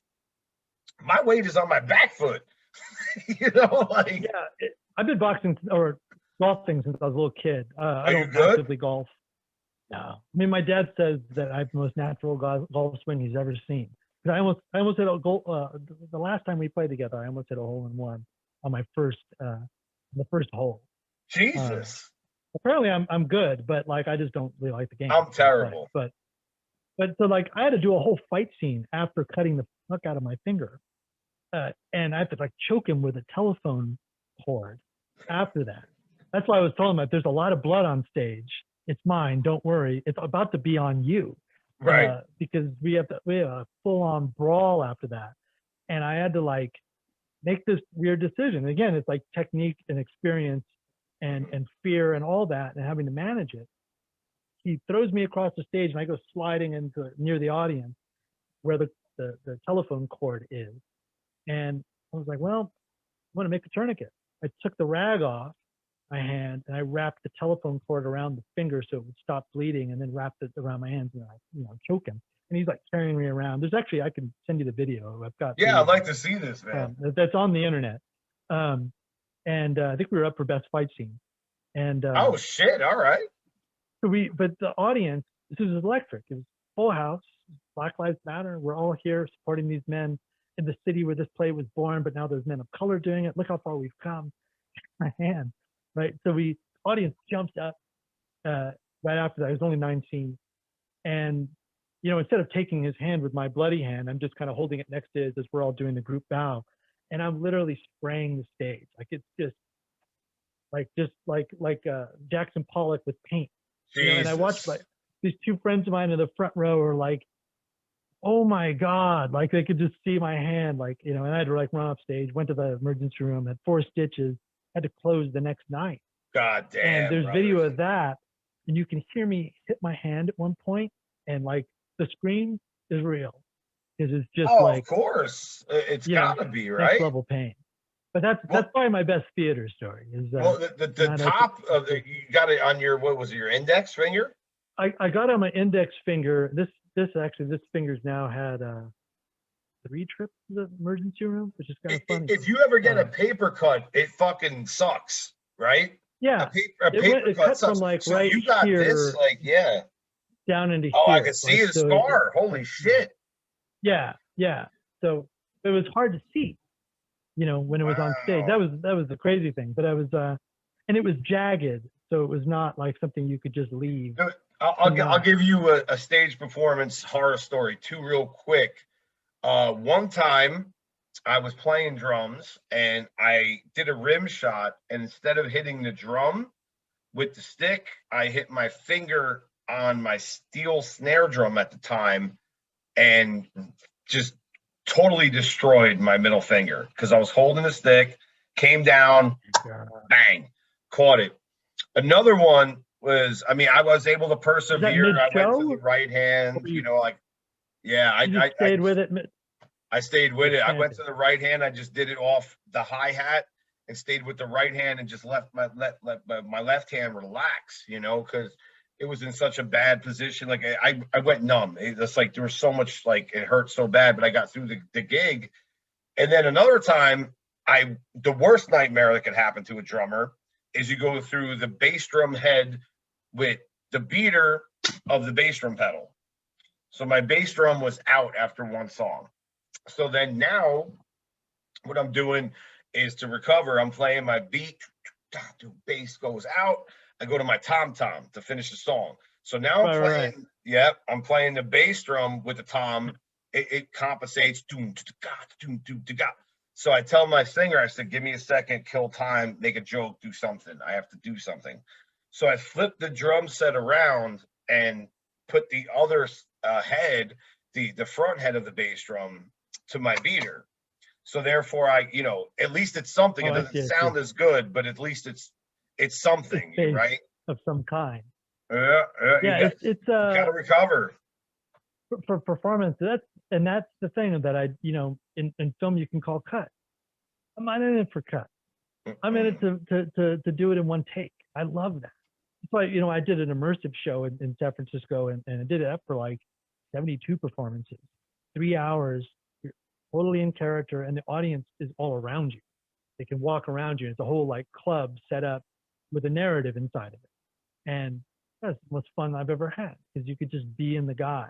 Fuck yeah. Everything is acting. But it's also the thing you were talking about your buddy that I'm always way more comfortable with other people's lines than I am as myself. But there's also a thing that happens.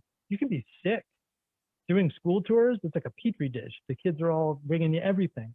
Those days are over. But I've done shows where I'm like, walk off stage, puke in a bucket, go back on, and you're totally fine. There's a weird trick that happens in your mind when you go out there that you're able to become this other thing, and get into this other mode. You get into a character. Yeah, you get into a different character. It's like when I used to box amateur, or even like before I did a show, I would totally I wouldn't be nervous. I'd have like a little bit of fear, like I was talking about before, but it'd be like a good like nervous and fear. And then you go out there, it's like an alter ego, if you will. And I would totally be that guy that's like playing drums and messing around and taking beers and chugging them, throwing them on stage. And then people would be like hanging out with me. And I am kind of like that, but not really all the way. And they're like, man, you're so much like more calm and chill. Like, I was expecting this maniac. Like I thought like you'd make me like drink like a keg of beer with you. I'm like, I'm on stage. It's different. It's a performance, it's there's some truth and honesty to it. I can tell you when I do like a podcast, there's nothing but truth and honesty. Like this is my biggest platform. It's like whenever I bring someone on like yourself, I always like I feel like I'm having lunch or dinner with you and having some drinks or something like that. Like I keep it 100%, you know what I mean? But when there's certain things that you have to do, like acting, which I'm not good at, like I told you before, I suck. But like, being a musician and throwing yourself out there, you want people to have a reason to come back. You want to be the fun guy, like you got to almost be a clown in a lot of ways. Like you got to entertain. You got to be like, hey, look at this. You got to do for them what they're not going to do. It's same as boxing, that you pick your avatar, your guy. It's vicarious living. It really is. You're world building. I think that's, I got tired of telling the same stories. Wanted to go back to also it was like, I'll be totally honest, it's like a bit of an ego thing. I'm tired of holding the microphone for somebody else. I'm an actor. I want to be the guy getting reviews. I want to do that. And I feel like, it's not even a feeling thing. In fact, I don't care about my feelings, as they say. I've worked steadily, not a lot of actors, like the Broadway dudes that were working on that show at Berkeley Rep, it was their first time too, Fucking awesome, man. So I feel like I was supposed to do this, and just I did this. I judged this theater competition this last weekend, and you give feedback to the kids, and some of them you give the same thing to, and all of them I said the number one thing to remember. Well, there's a few things to remember about your career. Is you get to define you. You're the first one that they've seen. Don't let them compare you to other things or whatever. You're the first one of you. But also, you just have to remember that this is a marathon, not a sprint. Even if you got famous off your first movie, go then research guys that got famous off their first movie and see how long they lasted. Then listen to the ones that did last and why they did. You got to evolve. It's a sprint. You just keep adding things, adding skills, like a boxer should or a mixed martial artist should. and you just kind of, hopefully you grow as a person, man. I love that philosophy, brother, and I can't thank you enough for this great conversation, man. Like we Dude, went yeah, it's been great. over, bro. I mean, I feel like you're a brother from a different mother. You know what I'm saying? And you hit on so many topics and subjects that I knew that would be so awesome to talk to about you with. And the show will be up within the next, I don't know, half hour. It's going to be on iHeart, Spotify, YouTube, everything. I mean, how many fucking different apps and shit do we have nowadays? So many choices. I was kind of like, Remember your half password for joke about anything? I America. I'm can't like, remember my password for anything ever. yeah, that's where the people that entertain themselves to death in some way. But I I, like this stuff, I like the be able to connect over. oh, of I course. remember the first time I was ever interviewed was in this Act B, when I was directing my first play, and the guy was like, "Do you think you need to move to LA to be famous?"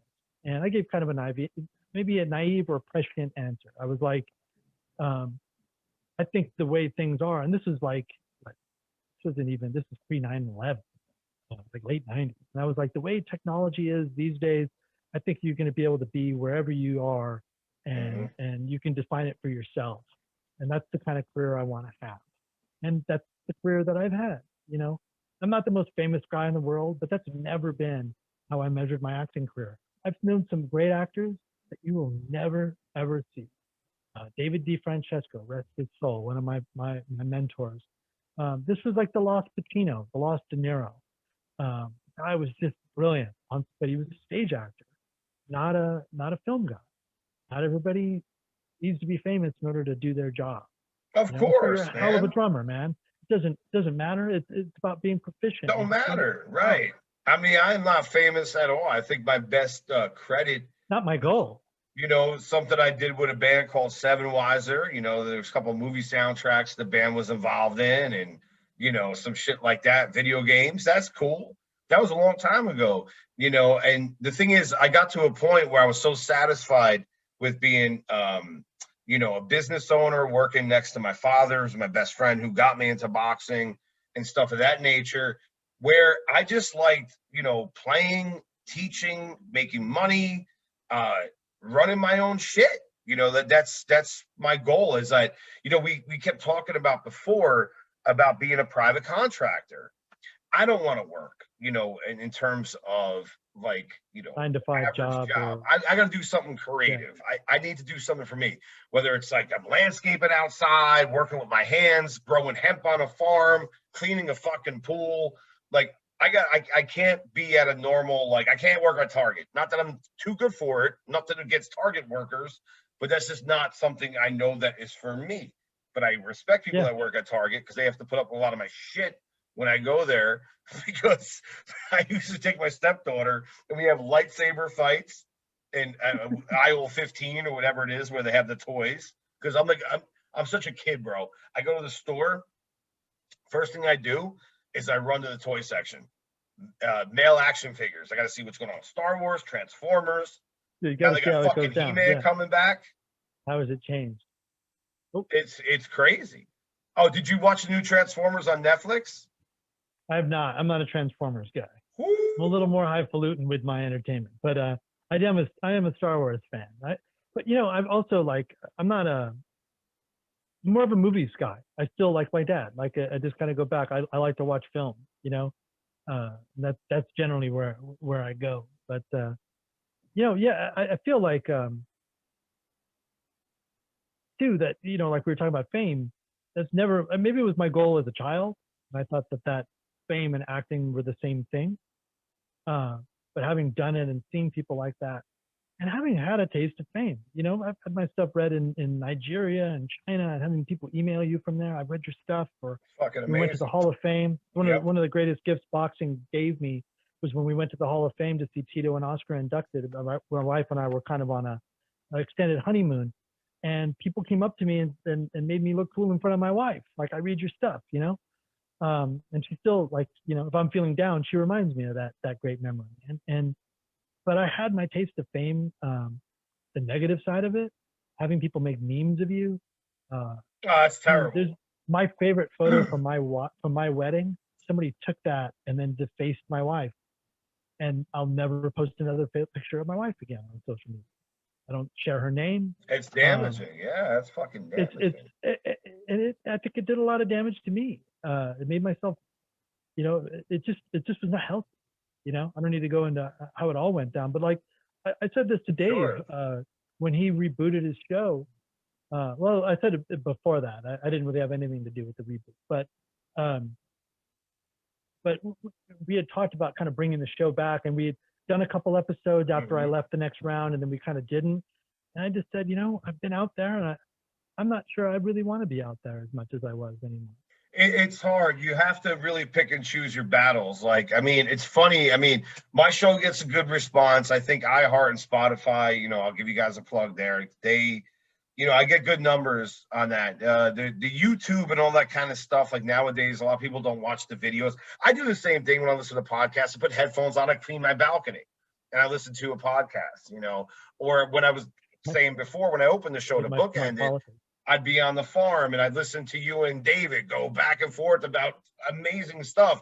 And then when you guys stop doing shows, I'm like, you guys are killing me because this got me through my work day. You know what I mean? Well, I think what made that show great was in the heyday. Your chemistry, both of your chemistries. But also us being there, and I think this is the next round. What makes those shows different than all the other podcasts about boxing? You had active reporters in the field writing stuff and then talking about it. Mm-hmm. Like, I was on a YouTube show the other night, and they're really cool guys, smart guys. It was G Funky's show. I had never met him before. He's really, really cool guy. And awesome. Yeah, I've known absolutely. From back in the day. And I was, I don't like to, because I came out of boxing for him. So I can't fault anybody else for following that path of not going to school and learning how to do it, but for every one of me, there's like 100 dudes that aren't going to do it that way. And that kind of worries me. There's a whole generation that didn't grow up reading the newspaper and understanding. Oh yeah, that's big. That are like post-fairness doctrine, yeah. Like post that weren't alive when there wasn't a Fox News, and that the news was like 3 channels. And they had to give equal time to both sides, and they had to tell the truth. They couldn't be entertainment and lying to you. And I'm not just saying Fox is that way. CNN, MSNBC are almost unwatchable because of the way their anchors are like actors. They're commenting on the news as they're, give the fuck what you think. I remember running similar to your Roy Jones story. I ran into Bert Sugar on Media Row, and he walked past me. He was walking from Radio Row. And it was like, not during the fight, it was like early in the day on Saturday. And I was like, Mr. Sugar, I'm a young writer. Give me some advice. And he said, sure. Find a writer that you like and copy him until you have your own voice. Never write 2 long sentences in a row. Follow the long one with a short one, or short one with a long one. People will not pay attention to what you're saying. And he said, stick to the facts. Nobody cares what you think. I gotta go. I gotta take a leak. That's brilliant. He left. He had the cigar and the hat, and he's like, I have to go take a leak. That's fucking brilliant, though. Like, that's priceless advice. And he was way ahead of his time. You know what I'm saying? When he told you that. And that's priceless advice. Like, even when I'm writing screenwriting right now, it's like, okay, I got to get to the point. I got to keep it fun, interesting. When I do a radio show or whatever, or if I do my own, like, separate, like when I do my individual podcast, when I recap a fight or preview a fight, I keep that shit at like 15, 20 minutes. Because I know after a few minutes, people are going to be like, all right, I'm out. So I try to keep bullet points. One thing that is funny that I do with the social media, music, and whatever, is the PSAs I do. This shit has gotten me more fucking hits and people. I have women in their like 70s coming up to me, Johnny, I washed my motherfucking hands. I'm like, okay, because I do this PSA of the day where I try to be positive and say, hey, everybody, keep your hands clean, keep them nice. I mean, these bad boys looking good. So I have people that I'm at a bar and I didn't even know they follow me on social media, or I get like, things coming in my DMs, and they're like, hey, I've been washing my hands and this thing. I'm like, wow, this. I'm like, maybe this is my fucking thing I have to do with my life. You never know. You never know. You know, like I'm definitely coming back with a podcast. I don't think it's going to be what I did before. I almost did 1,000 episodes of news podcast. I can't envision not being a news person. I did a couple episodes of the Undiscovered Country. I was going to go kind of in a politics direction. I just didn't have it to. I was like, I don't want to. It takes a lot to do it. Yeah. One, I'll tell you this: there is no currency in saying I was a professional boxing writer for years. Senator, would you like to talk to me?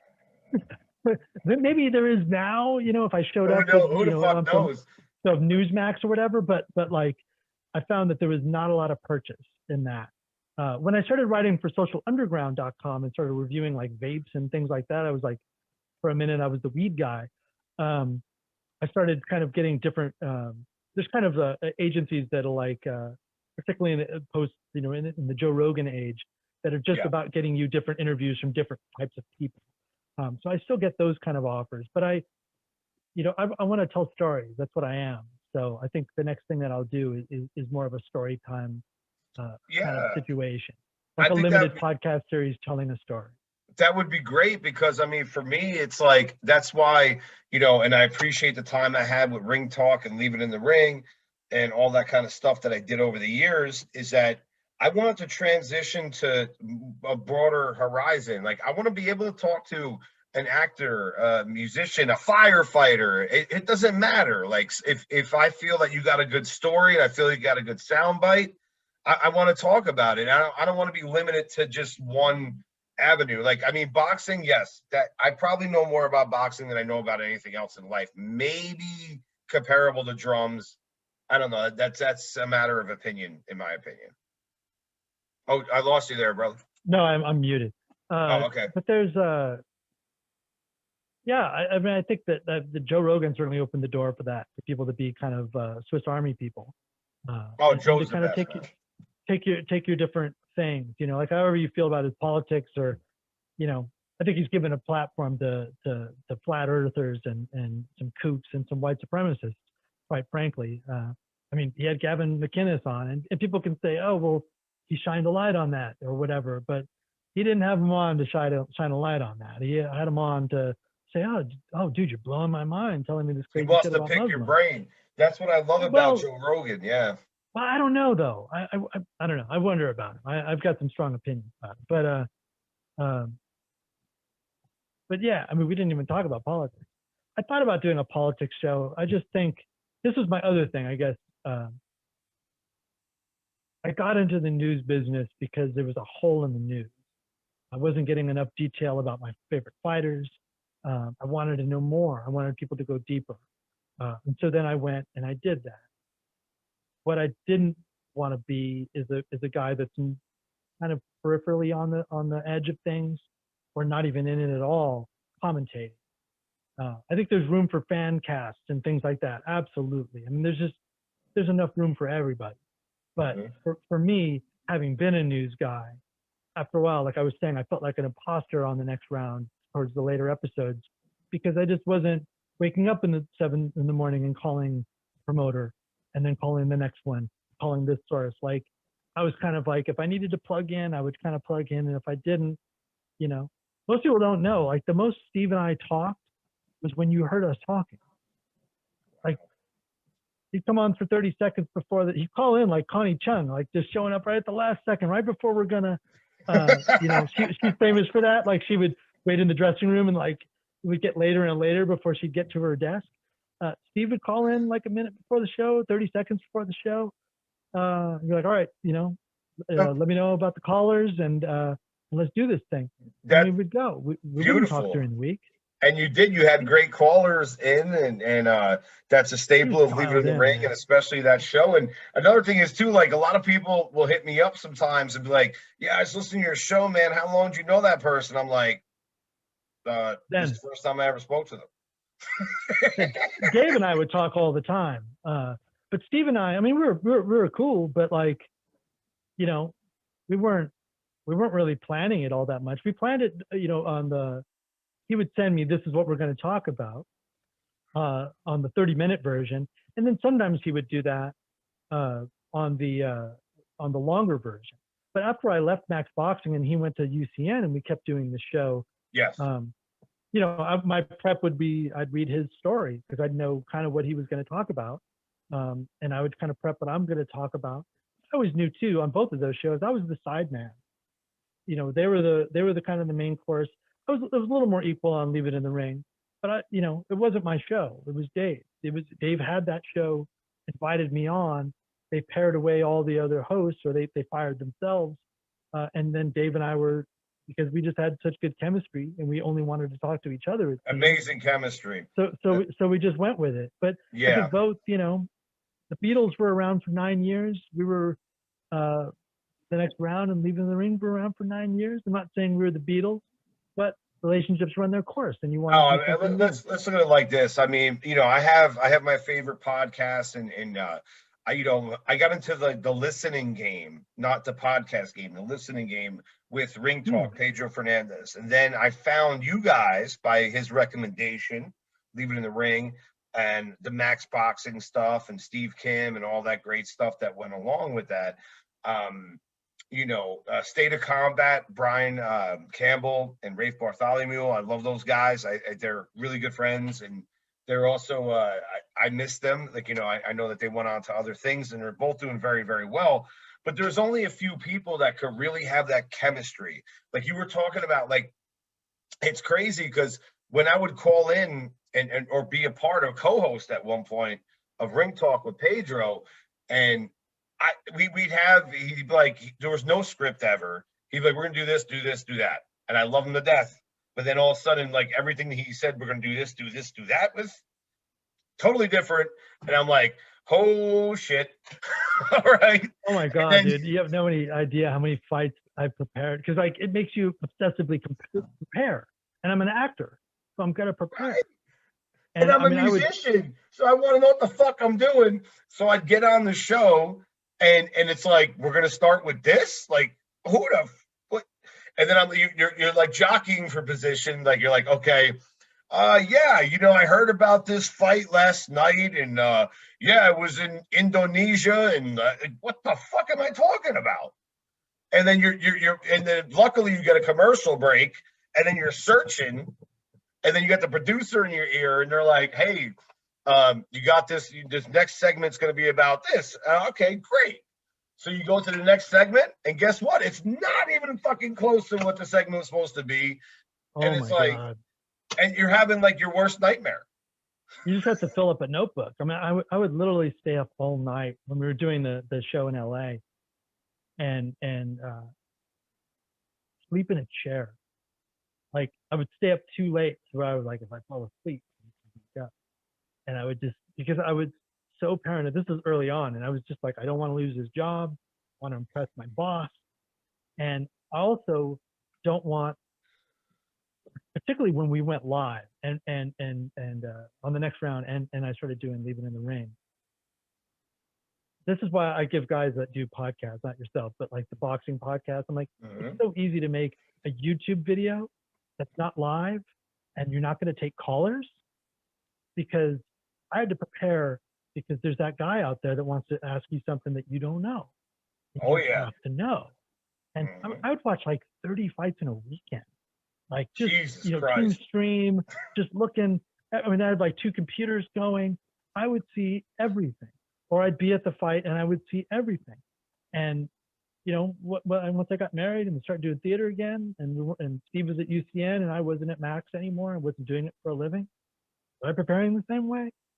The fear was getting less and less. It's almost impossible. Yeah. When you don't feel the fear anymore, or the drive to watch some dude fighting in Indonesia that you don't really care about, right? It's time to go. It's just that's it. You know, I would tell everyone this, like, you know, like you said, you're with your family, you're living your life. You obviously love it. You love the sport. You love, you know, all the content. You watch what you want to watch, and then. When I learned how to field it, because I felt responsibility to be like, I have to know everything. Dude, my living room for a long time looked like a Las Vegas sports book, okay? On a Saturday night, I would have my iPad UFC, because I follow that, and I covered that too, and I still cover it. I'd have boxing, baseball, all this type of shit. going on. And then at one point in time, I had to say, you know what? If I get fielded a question and I don't know the answer, just say I didn't get around to that. I had to have sex with my wife. I had to eat dinner. I had things that I had to do. Yeah. That's it. Doesn't mean I'm not a fan. It doesn't mean that I don't pay attention.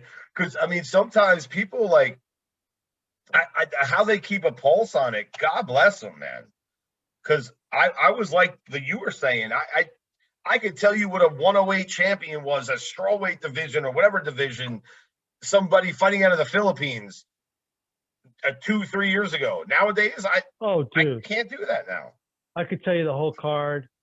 Like it's gotta do a lot for me to. The fight has to do a lot for me to want to watch it live, not like in person, but like live. Mhm. We didn't have to do a lot for me to go there live. Not because I'm afraid of anybody or anything like that, but because I to spend the money. And to me, I always said this about Vegas. The thing about fights in Vegas is once the fight's over, you're fucking in Vegas. I'm not a strip guy. I just don't. I'm an ex-smoker. I don't want to be covered in smoke. Like when there was those big fires a couple years ago, and San Francisco was like, you had to wear a freaking respirator, literally. My wife and I took off up to Tahoe to like do an Airbnb. We're like, we can't. This is terrible. Like even in your place, you couldn't get away from it. And we were like, kind of stir crazy. So let's go to a Tahoe casino. With the doors open and that cigarette smell hit me. We both just looked at each other, walked out. Like I just can't even do it. It's just a trip. Like, my threshold for what I wanted to do was reached. And, I want to finish my book about it, which is like the hardest thing I've ever had to write. But like, yeah, it's that thing of just like, I hit that threshold of like, I don't want to know about the fights that much anymore. Like, I don't care how much they make. I don't care as much that there's X belts. I care about the drug testing still. And it pisses me off that whatever groundwork I laid, and at times I would give people shit for how they were covering it. I felt that there was opportunistic people out there covering it in a way, and I'd give my opinion, and I took some shit for that and whatever. But I noticed that they're not really pushing it anymore. You're trying to be responsible for fighters' health and safety. I mean, it's not like they're hitting baseballs. Exactly. I felt like we owed it to us because we get the best seats in the house in some level. We don't get ringside. But we get free seats. They feed us.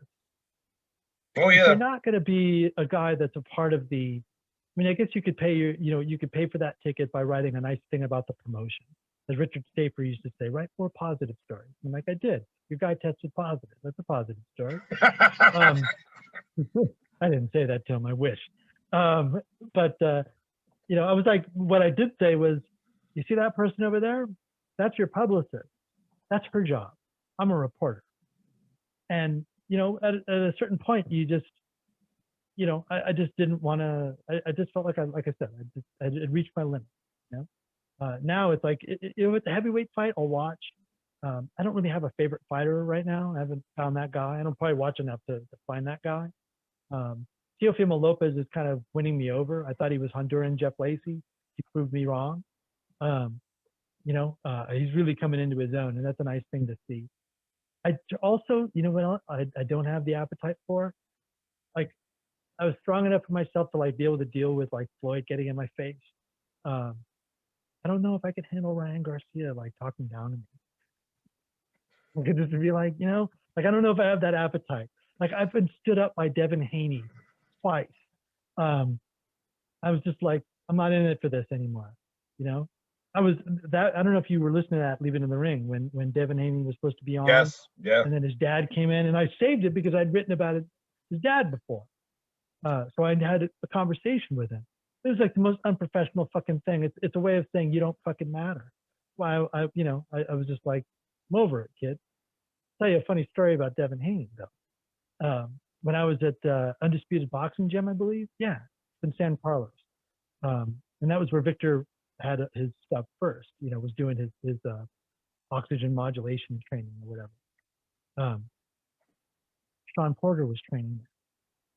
They brought Devin Haney in as to be kind of like the rabbit, you know, and the younger, smaller dude to kind of move you around and push you. He had a big mouth on him, sort of how he does on Twitter right now. He talked so much to Sean Porter, and then Sean Porter turned it up. He got real quiet. This is all I'll say. Because he went to school. It was pretty humbling to watch. Like I was just like, man, this is boxer justice right here. Pretty brutal to watch. He didn't get knocked down or anything like that. He didn't get knocked out, you know. But he was He got also, straightened to his out. credit, he was a straightened teenager out at the time. I want to say he was like 15 or 16 at the time. Right. But it was like he got reminded, you're here for a purpose. You're not here because you're the man. Yeah. You know? Exactly. That was also the same training camp that James Kirkland came in, I believe. Pretty sure this is the same one. And he was with people other than Ann Wolfe. This is before the Glenn Tapia. He was getting ready for that. And they agreed to just go however long, I think. And after like, I want to say like 3 rounds. I wrote it down, so if I'm wrong, I'll correct my record at some point. You know, I have a story about it. I don't know if it's still on Max Boxing, but it's like 3 rounds, and then Sean was like, I'm done. And they were like, no, you said we could go however many we wanted. And Sean's dad kind of got into Sean and was like, you told them if you want to quit, go over there and tell them. It was this big thing. He's a very demonstrative trainer. Sean was like, all right, let's go. Knocked James down in the next round. Holy shit. And James, you know, James was like my first prospect that I wrote about. I wrote about James more than almost any other writer that I ever wrote about. I was the first interview. When he got out of jail, he was driving home and he called me and we did the interview from the phone. That's how tight I was with him as a reporter. Oh yeah, you guys were homies then, yeah, for sure. And so I was there. He kind of blew me off when he showed up. He was kind of a mistrust of just media and people. Is how I took it. So it was extra humiliation. He left those trainers and went back to Ann Wolfe the next day and knocked out Glenn Tapia and ruined his career. So kind of got to be at this. I loved being at the seat of history like that, of watching Pacquiao prepare for Hatton and me asking like, Freddie, what do you think? Freddie just looks over his shoulder and goes, dude, I was at the Pacquiao Mosley press conference, and when Pacquiao came in the room, it was like Elvis entered the building. I've never seen anything like it. I've never seen anything. I've been to rock and roll concerts. I've been around some people, not to brag or boast or anything.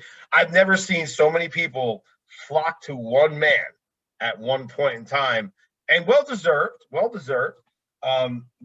that was like being around that must have been like what it was like to be around Ali. That's all I can figure. That's my point. Exactly. I was so like unbelievably just taken back by the fact that one person could make a room of 300 people of notoriety, mind you, just flock to one individual. And I was surprised how small he was. Like, because I'm not a big guy. I'm like 5'8", like, 170 pounds.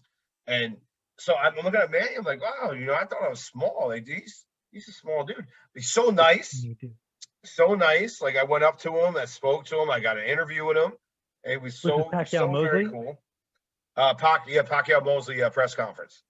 I had the opportunity to talk to Nassim Richardson, Shane Mosley, Freddie Roach, and Manny Pacquiao. And out of naivety, I didn't know this. I approached Manny, and he was only supposed to do table interviews, but he was so nice. I went up to him. I said, Manny, can I ask you a couple questions? And the guy that was his rep at the time came in between us. He's like, yes, exactly. People Dudley Moore. He comes in between us and he says, Manny can't do this. And Manny says, no, it's okay. I'll talk to him for a few minutes. Excuse me. I said, what? All right, this is in my mind. I didn't say, I got to keep character and composure. So I was able to talk to him. And then we went to the table and he gave me some great answers to questions I had. Because at that time, Manny was like, he was Elvis, man. He's fucking he's bigger than life, man. And after he knocked out Hatton, it was just like, holy shit. Like what, the way he did it. Oh man, Blew when people's minds. fucking Right? Hatton got into that shit, and you could see it because he was doing the same thing over and over. Like Hatton kept moving into the same direction, like a step, step, step, and then Manny would hit him, and Manny's kind of trying to say like, back the fuck off. They worked that combination over on the pads over and over and over, and that little duck out. I mean, it's almost like it reminds me of that move. It's like that's like the first move I learned at the wild card. It was Pepper Roach was my first trainer there, and it's almost like in Karate Kid 2 with the little drum, and they're like everybody. It's like it's that combination is like the little drum of wild card. Like it's. Yeah. You knew it was coming, like because 1, 2, 3, and he like duck on. You can see it, and like how many times is this guy gonna keep walking in the same direction in front of Manny Pacquiao, who's brilliant and a destroyer, and Hatton just kept doing it, and he was already knocked down in the first round, so he's already jeopardized, and you're watching it, and you're like, all right, go ahead, boom. He also I always felt bad for Hatton in that because I don't think he did the right knockout protocols after Floyd. I know he didn't because I was at Wet Republic the next day, and so was he, sitting there like by himself. Like he had people, but like he was and he's just pounding beers all day long. And I'm like, you're sitting in the sun, pounding beers after you got knocked out. That's boxing is just like a bastion of junk science. From the way people make weight, the fact that they have to make weight and it's been perverted to that, it's just fucking bizarre. I mean, Pacquiao alone, like they used to hang him upside down and make him puke so he would lose the weight, which is not, really that scientific. No, it's just, but that's my grandfather Ben really instilled in us to leave a place better than you found it. And that's what I try to do with boxing. I was just like, I owe it to saying that, I could write a nice piece about the promotion and that would pay for the ticket and the ride. But to me, it was like, these guys are giving me their blood and their tears and their sweat. And they're largely black and brown people, poor people. If they're white people, they're also poor, hardworking class people. Many of them don't have education. Like this is blood sport, and it became very real for me. That feeling that I owed them more than just showing up and writing something nice about what they did. And so, did you ever go home with blood on your clothes? Because I have, which is the most fucked up thing. Like when you actually go home from ringside, not commentating, not on my clothes, on my notebook. Yeah, I got blood. I got blood on my notebook, and John Brown's blood. Remember John Brown? He had a little run. He retired. Gabe Ruelas, rather. I was at the DoubleTree in Ontario. Those club fights, man. And to have that guy who's an HBO level fighter be fighting there, I think he's fighting Patrick Lopez.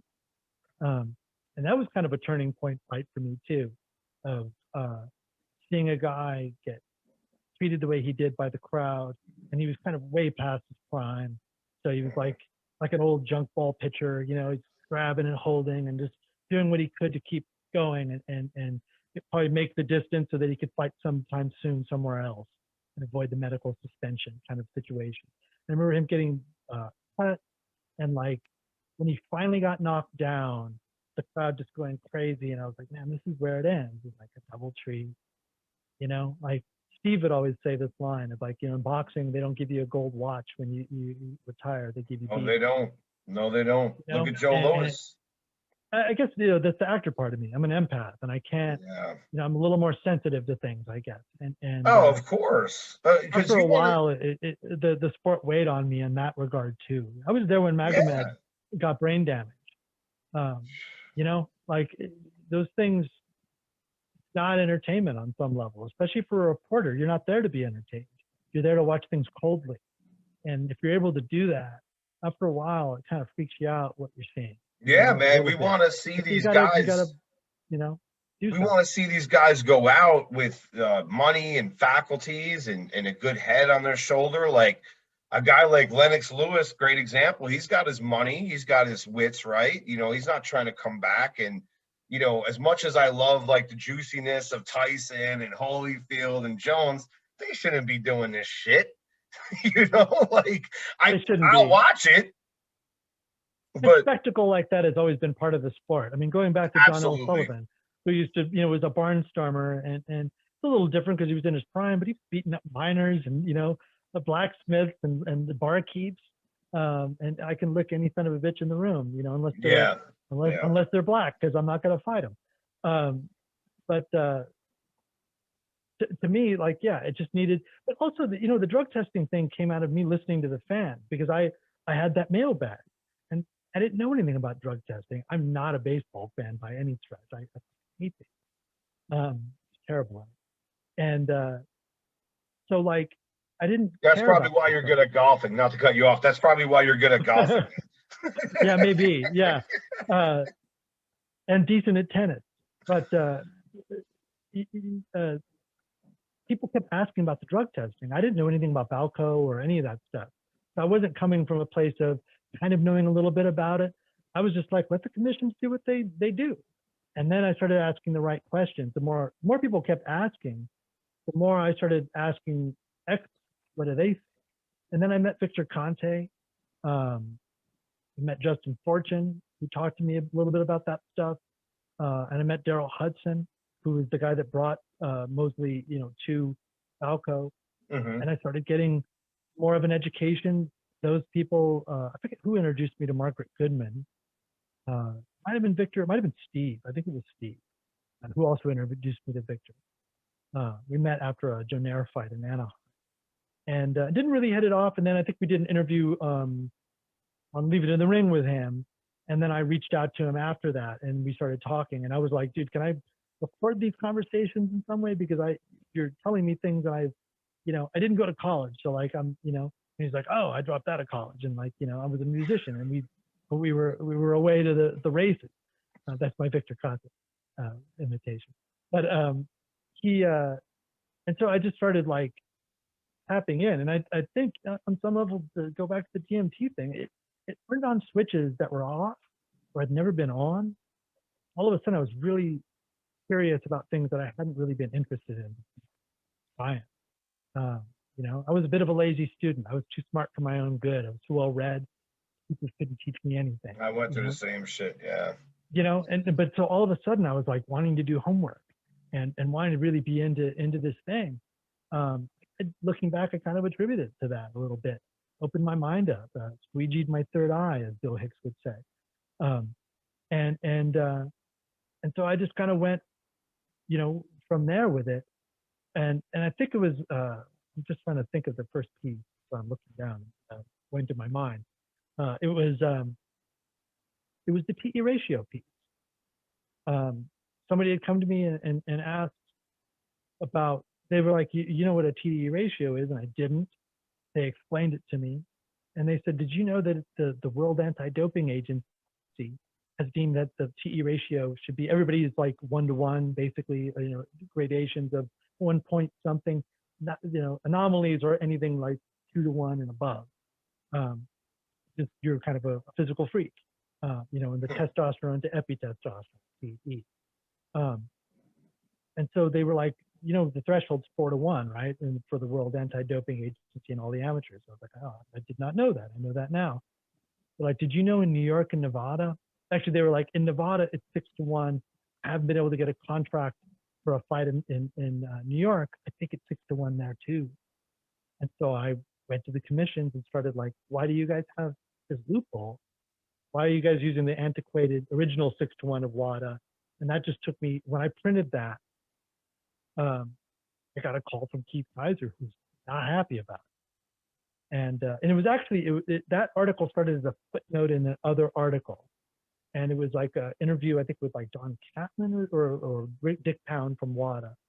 And it was the quote was like, you might as well, no, it was my editorializing. I said, 6-to-1 PE ratio, you might as well put a sign outside of Vegas that says, if you want a juice, come here.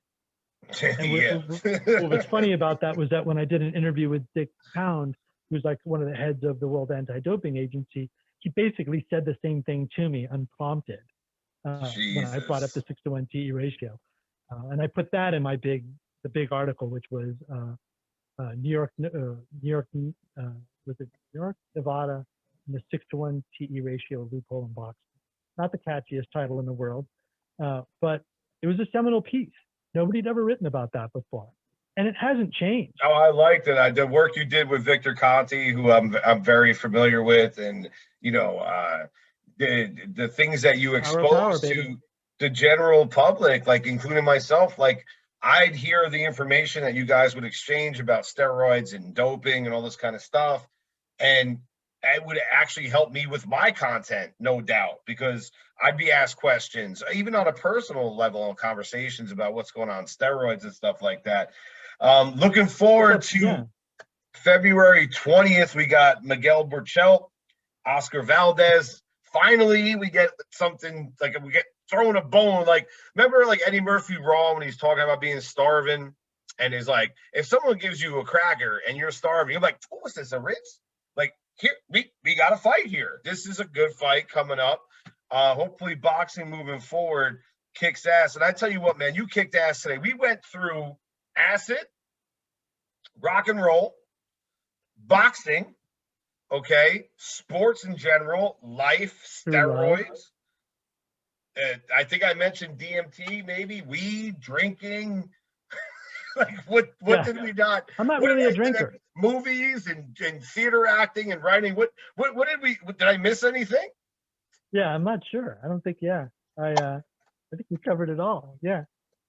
Yeah, and I want people to know that it's you know, while I keep my wife's identity, you know, kind of private, that's really ultimately why I left. I wasn't kicked out of boxing. I could have stayed. I could have done whatever I wanted to do. There's no, you know, if there could be like a, you know, Daniel Kinahan alleged, you know, drug cartel. Nobody gets kicked out of boxing. People end up in boxing. Nobody gets kicked out. I left because my love of my life came back, and I wanted to return to the other love of my life, which is theater. Those two things have aligned beautifully. That, my man. Ain't nothing They've wrong aligned with beautifully. That. I got cast in a play 2 weeks after I moved. Well, about a month, but I heard about auditions, and then later was cast about a month later after moving to San Francisco. The universe always, and I would attribute this back to my DMT experience, and just my life experience. The universe has ways of telling you that you're doing the right thing. You just have to be able to see them and hear them, and listen. You know, when I got to LA, within a year and a half, I had the job that I wanted to do. I was sitting. I just wanted to be a staff writer at Max Boxing. I took over Doug Fisher's spot. You know, after a year and a half, and then it didn't fail. Sometimes those pairings can fail. Trying to, you know, absolutely. It's not easy to do. And then I was able to do the other thing, and then I found all this drug stuff. To me, that was like the universe was telling me you're doing the right thing, and then the universe opened up for me. I sometimes had the wrong mindset of like, what's in this for me? Like, you know, I'd get off the phone after all the battles were fought. Tom Hauser won an investigative peace award for the PED mess for all the work he did about PEDs. I loved his piece on Mayweather, but PED mess, come on, man. He literally asked me for all of the work that I wrote on it, and then he wrote a summation. But I'm not bitter. But you know, the universe let me know why I was there. And when it was done, I asked the wrong question. I was like, what's in this for me?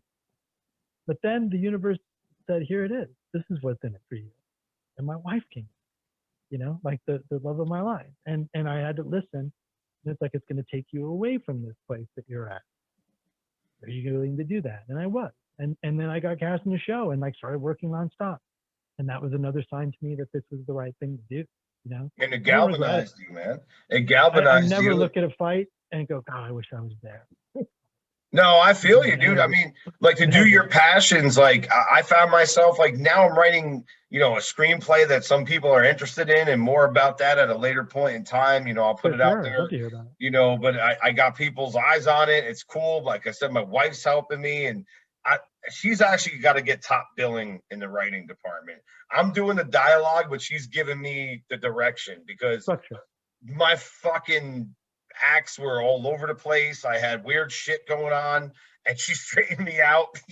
Like because her being like a great nurturing mother that she is, she's very involved with her kid, and she's like, "What you're doing right now has to also cross over to today's generation." She's like, "You're stuck in this Mm. 80s and 90s fucking genre." She's like, "You gotta get more hipper with the fucking current shit."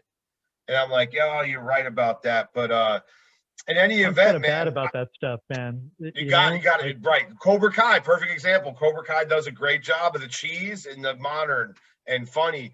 And that's the thing too, the humor. Like that's where I actually had a couple stand-ups on my show recently, and I'm asking them like, give me some pointers about how to write because I'm funny, I feel, but I make myself laugh. But does this work for other people?